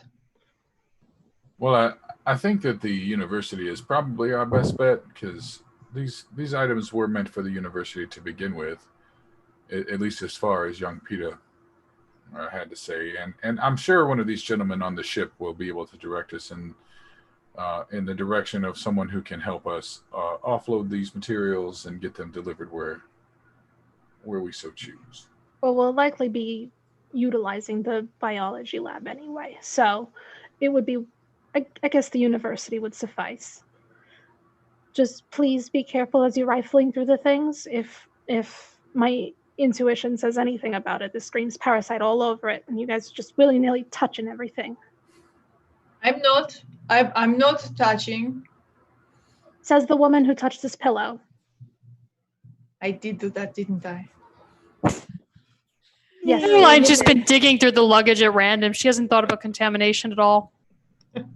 They're like, did we find like rubbings of all the tablets and stuff? I know you'd mentioned he had made some. I was wondering if we found like paper, basically paper copies of the various texts. That would be easier to transport with us. Yeah, they would be. That is absolutely true. Let me adjust my notes. So you guys just going to do a quick survey, pop open all the trunks, see what's in all of them? Sure. Okay. Without prying eyes, yeah, I'd like to. Okay. Yeah. So other prying eyes. Yeah. So as you're poking around on these, the first two trunks are full of crates that are all labeled Nazca ruins, and see if you pop them open, none of you are archaeologists, so it's whatever. But they're all full of like broken shards of pottery, or mainly broken shards of pottery, or some of them look like they might have like funereal, like almost like canoptic jars if it was in Egypt, that kind of stuff. Grave goods, effectively. The next one it's just full of books. Has 3 or 4 notebooks in there. It does have a couple looks like map tubes, and then underneath that just more looks like photographic film that has yet to be developed. Like that. Take that. Yeah, that's fair. And the big old like canisters of it. Then the Maybe next take one one of them. I don't know. Take one of them. I don't know. Sure. Take them all. You never know. Yeah. We'll give it to the university after if there's nothing there. I only have like my own little attaché case, basically. I can't fit all this crap in there. Mostly paper stuff is what I'm looking for. So, but film would be good. Pictures have a way of going walking. We should keep these with us. Okay. Never mind. All right, and then the fourth one has just the camera equipment. Box 5, though, when you pull that open, it appears to be empty except for lots of hay. Do you want to dig around? Remove a couple layers of hay, maybe? Is that the one that I had looked through? Or No, you open the first one that has first one. just, Okay, yeah. just some hay in. Okay. Caroline goes elbow deep into the hay. There we go. There's no possible way this could possibly go wrong. Yeah, after about a foot in, you hit just a stone. Just a non-moving stone. It feels like you've punched a tile wall almost. Okay. What do you do? I pick up the stone and try and take it out. Okay, yeah, it turns out to be about a 9 inch by 1 foot clay tablet. Watson screams at you. No, I'm just kidding. Do I have to roll a sanity check now? Or what are you doing? You just pull it out and be like, oh, that's a clay tablet, or are you gonna be like, I'm gonna read this? I'm gonna try and see what I can figure out about it. Coolio, please roll a sanity check.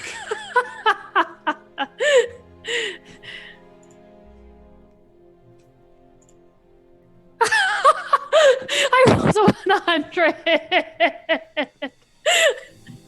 Does her head explode? Is that what happens? Does her head explode? I don't know that. Just give me a second. As far as Watson is concerned, this is what we get for touching everything. All Caroline right. got what she deserved, huh, Dr. Watson? I'm going to need you to take 14 points of sanity damage Oh! Wow. and have a seizure. You fall over on the ground, foaming at the mouth. Give me good, something to bite on. Oh my god. And immediately, Dr. Watson, she's got a leather belt on. She's just going to whip it off and pop it in her mouth. We literally have a neurologist here. Yay, problem solved. Great. Thank God for Dr. Watson. I try to catch the clay tablet when she falls. Okay, good lord. Okay, give me for that, I'm going to need you to do,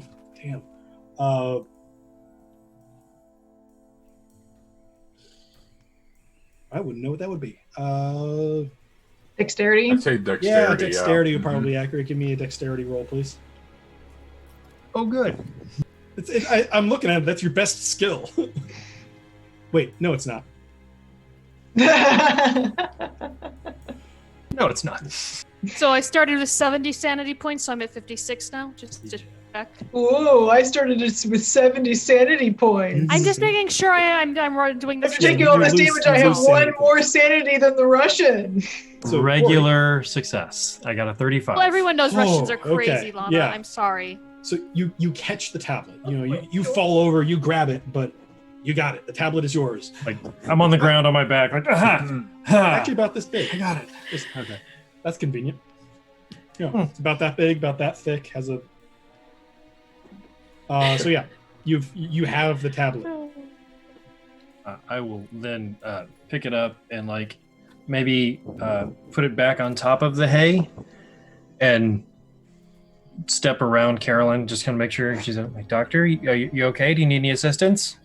As I'm trying to put this tablet back. Well, I'm not a doctor. I'm not talking to you. You're foaming at the mouth. I'm talking to the doctor. There's nothing much we can do. Just let it ride out.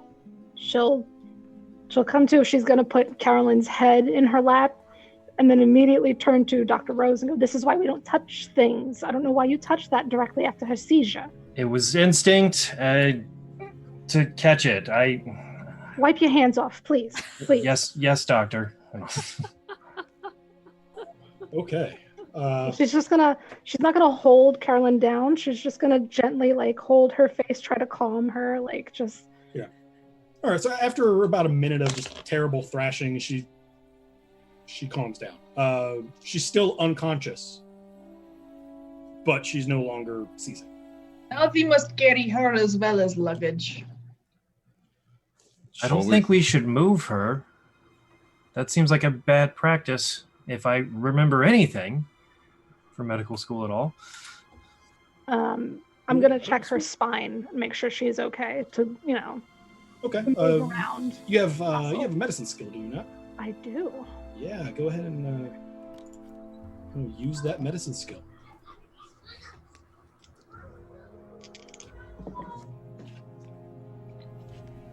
That is a straight 60.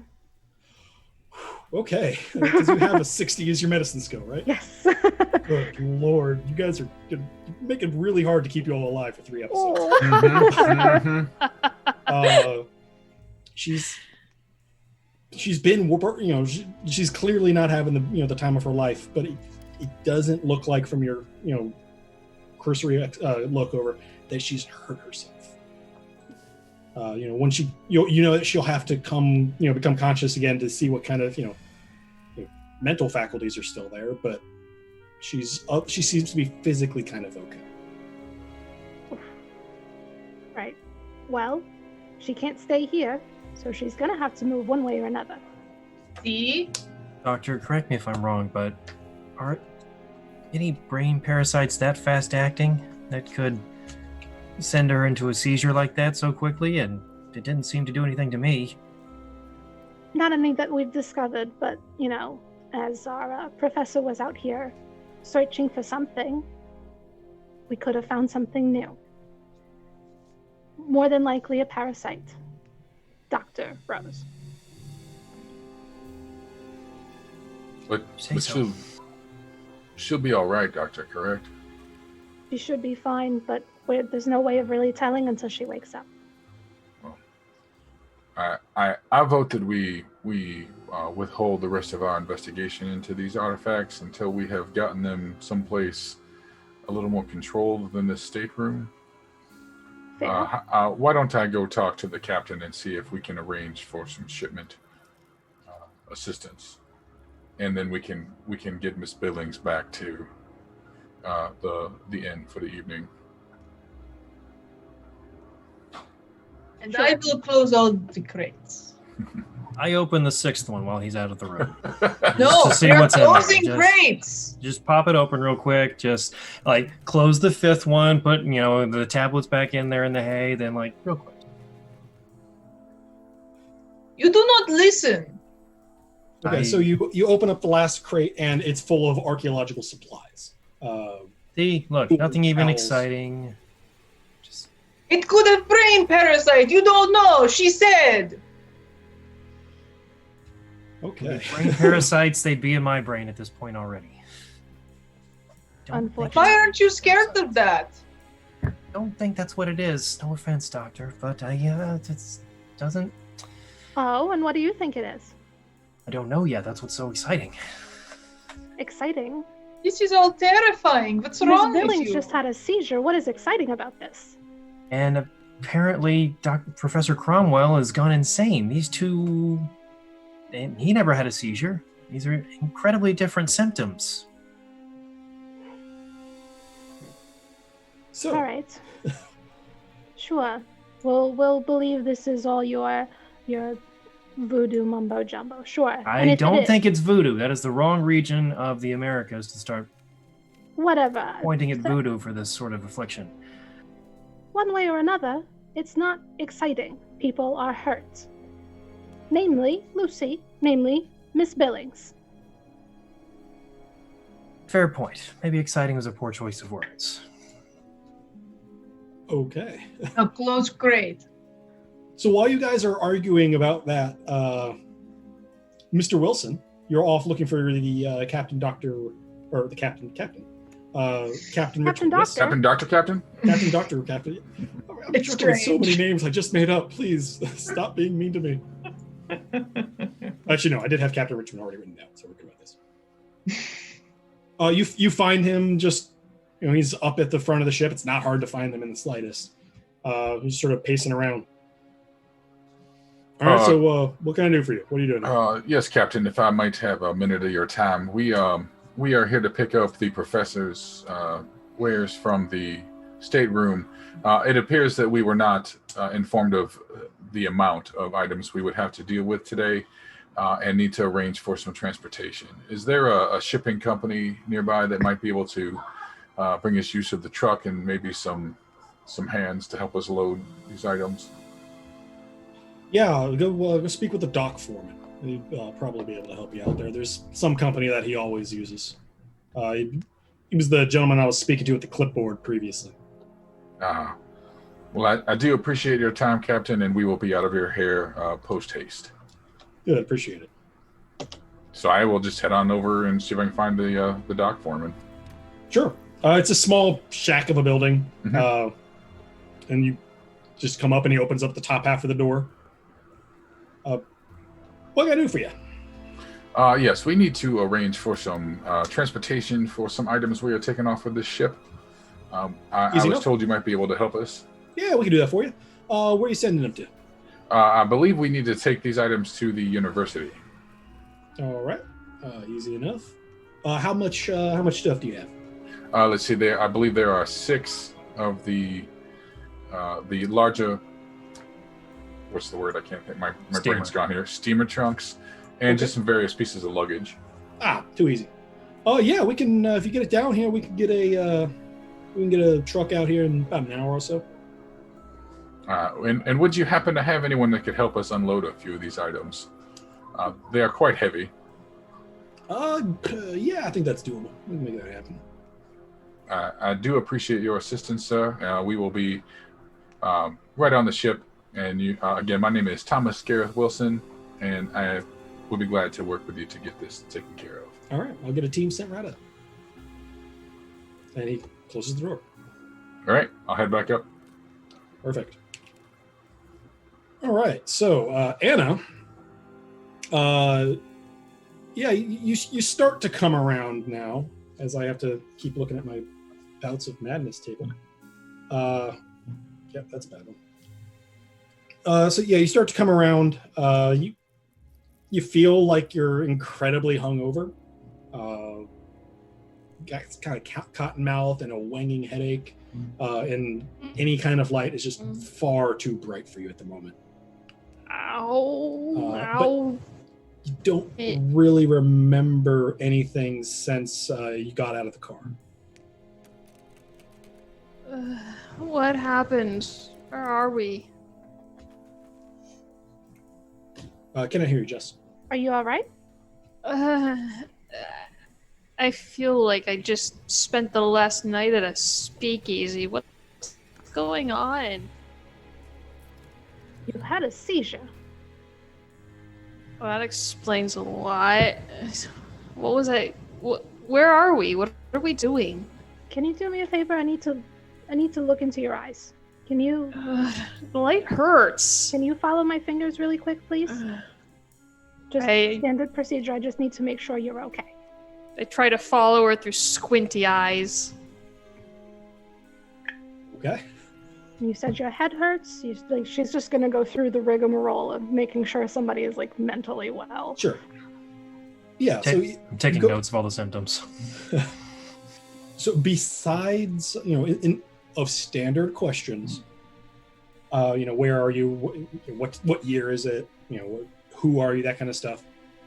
She seems to be... Actually, what year is it, for the record? I know it's 1920s, but... 1923. Okay. It's October 13, 1923. Okay. So all of the questions you would ask a concussion victim, she seems to be okay. All right. Well, everything checks out. What all do you remember? We were driving to the ship. The Pride of Dunwich? Did we make it? Are we there? Oh my god.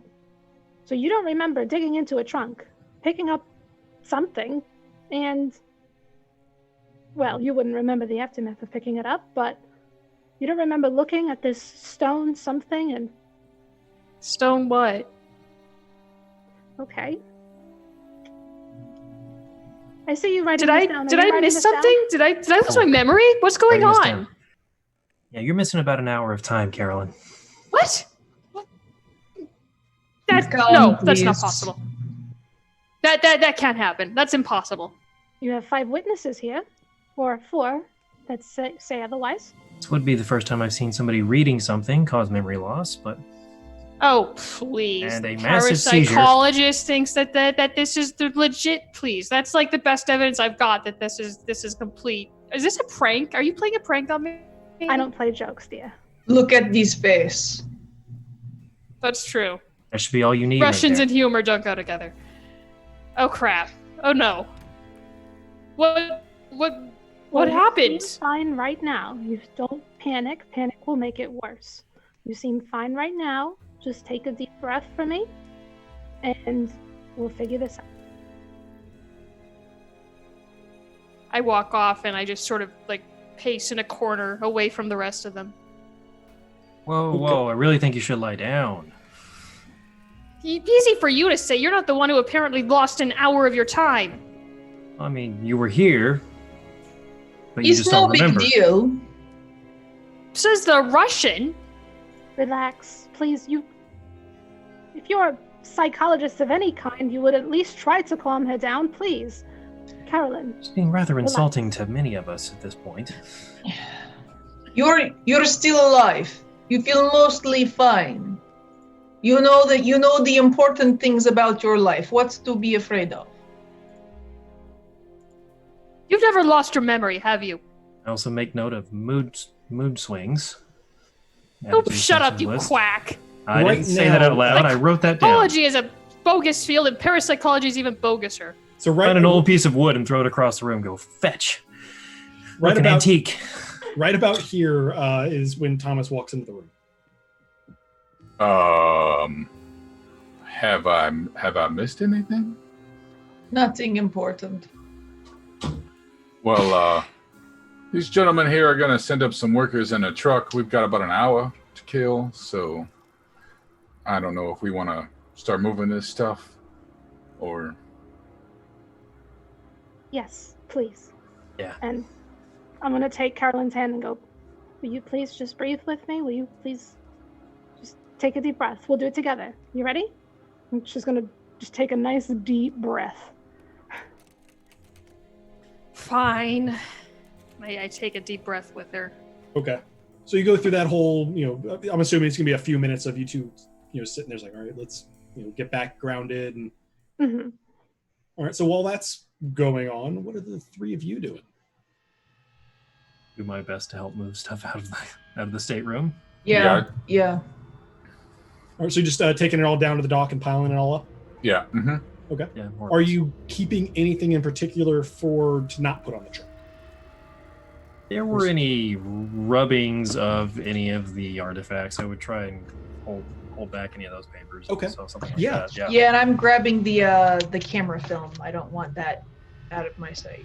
Sure. Yeah. So that'd be the trunk that has all of the papers in it. The books and the all that. So yeah, you can rummage through there. You do find, not digging into it. You're like, okay, these look like these are a folio of rubbings. A lot of them look like they're completely unrelated to that, but some of them are they look like they're about the right size of a rubbing. Just if you want, you can spend some time looking at it. You're just like, nope, this is it. I'm going on. Yeah. You can grab the the film and all that, and have no problems doing that. Are the trunks easily identifiable? Like we're able to differentiate them on site? Okay. Yeah, they and you can even label them if you'd like.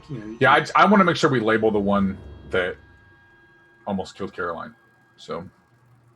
Okay, yeah, you can do that. It's there's enough stickers on there. If you have a pen, you can write on it, or you can probably find some paint somewhere on the boat and just slap it, or even lock it. You're a private detective; you might have a lock lying around. Angel dead inside. Right. Yeah, I just want to just mark it something, and I'll mark I'll find the biggest, brightest sticker on it and just mark a big X across it, just so that it's easy to identify. So. Okay. So everybody else. Right after Thomas puts the X down, you notice that he put that new yellow sign on there. Mr. Wilson, you didn't. I'm Did you sorry. do that? What? Put an X on the sticker? Of course I did.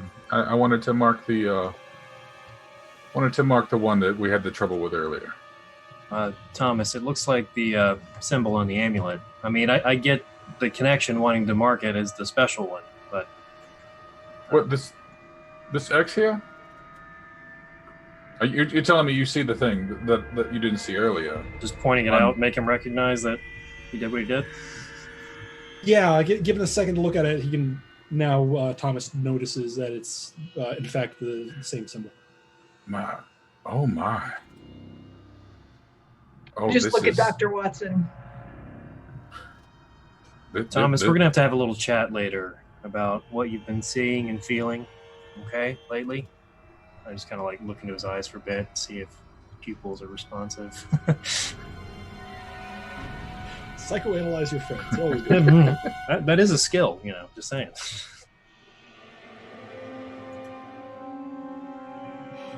Okay, so after getting all the stuff down there, marking the crate, taking the things that you want to hold on to for yourselves, you find the work crew shows up, and there's 3 guys in a truck. Taking this to where in the university? I believe the history department. All right, and who's paying for this? Do you have a bill? Yeah, we can bill you. Yeah, if you could, and I'll provide the what's her name, Lucy Cromwell. Okay, you provide Lucy Cromwell. I'm not the secretary of the. The history department. Sorry. Yeah, definitely. Okay, no, definitely putting the history department secretary down there. Gotcha. So. All right, then we'll get that bill right to him. And I tip them each $1 for their work. So. Ooh, big spender. Right. I'd be happy for $1 a day. All right. Well, we'll get this there as soon as we can. And then they get in the truck and they load it up and they go. So to get to the actual port from here, you're gonna end up, or to get back to the town, there's probably 3 miles of kind of country road there for a while. So they're gonna go through there. What are you guys gonna do now? You're at sort of the southern tip of Westport. Where do you want to go?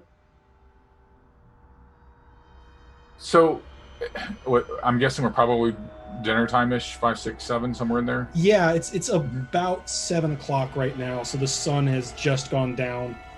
It's firmly dusk now. You probably have another 5 minutes of usable daylight before you need to turn on your super fine Hudson Roadster lamps. We're not sponsored. We're just fans. Right. And so you can actually see. Miss Billings, how are you feeling after your episode? I still have a hell of a headache. I wish to hell I remembered what had happened. But basically fine. Thank you for asking. I don't know if we would want to head back to the university to oversee the delivery of these items, but I definitely think that we are going to want to take a closer look at some point. Absolutely. And Carolyn, I know you may not have a lot of respect for my work, but I would like to talk with you later about what you may or may not have seen. Maybe I could jog some memories that you've lost. Well, I suppose it can't hurt. Won't come anywhere near you if you prefer. No, it's fine. We should, if there's something in there that you can dig out, then we should know it. Okay, so what are you guys doing? Well, out of character, it's 6 o'clock, and this seems like a pretty good stopping point for the night. Sure, yeah. That's we can go ahead and end now then.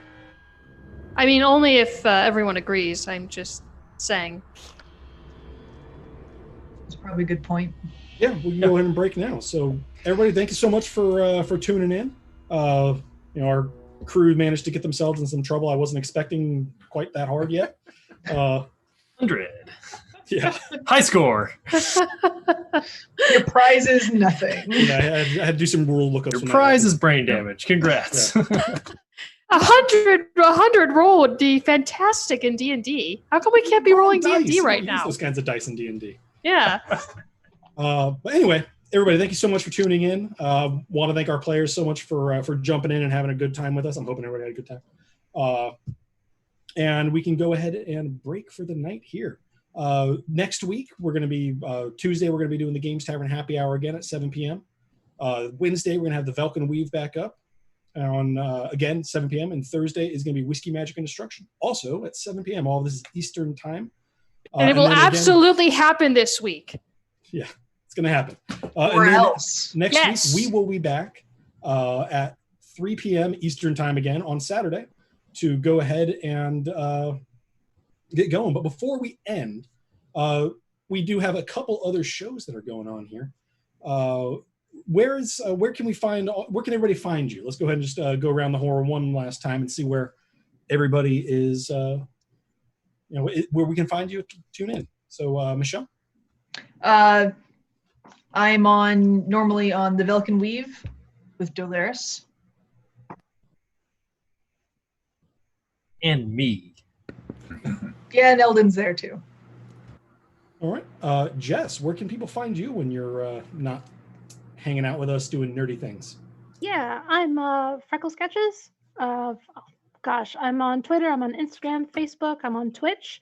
You can actually see me tomorrow at 7 p.m.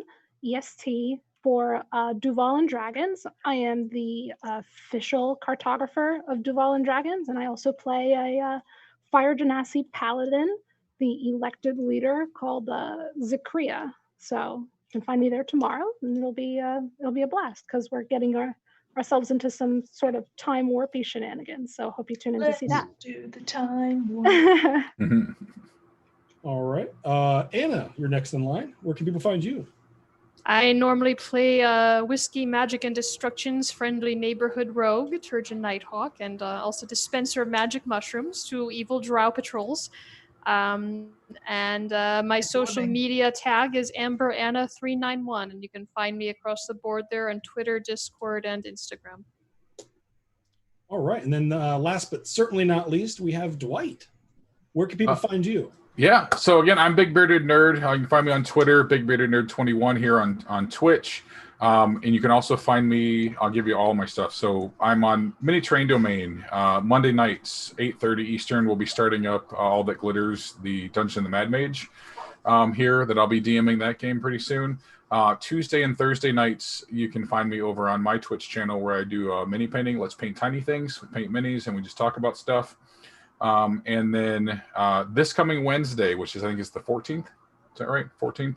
Sounds like a day. Is our monthly Mythos Tales over on Mini Train Domain, where I am keeping a custom written, what do you call it? Yeah.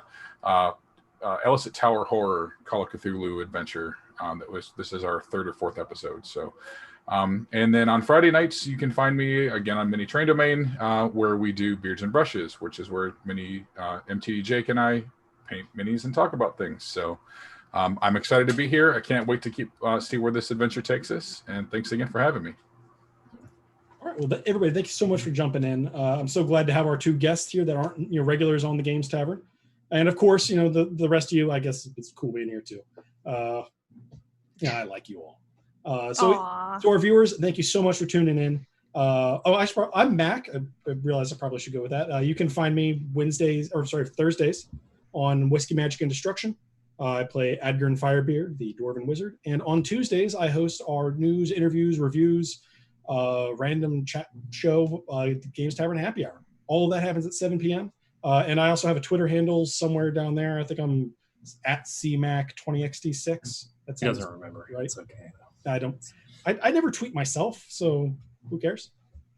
And we do have a YouTube channel. All the information just popped up in chat right there, guys. And you can check out all of our streams about 48 hours after we've streamed. They go up there.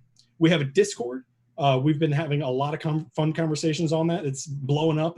So if you want to have some fun, nerdy chat, check us out there. And otherwise, we'll see you guys. I guess the next show is the Games Tavern Happy Hour. So I'll see you guys on Tuesday. All right. Thanks so much for tuning in, everybody. Have a good night. Bye.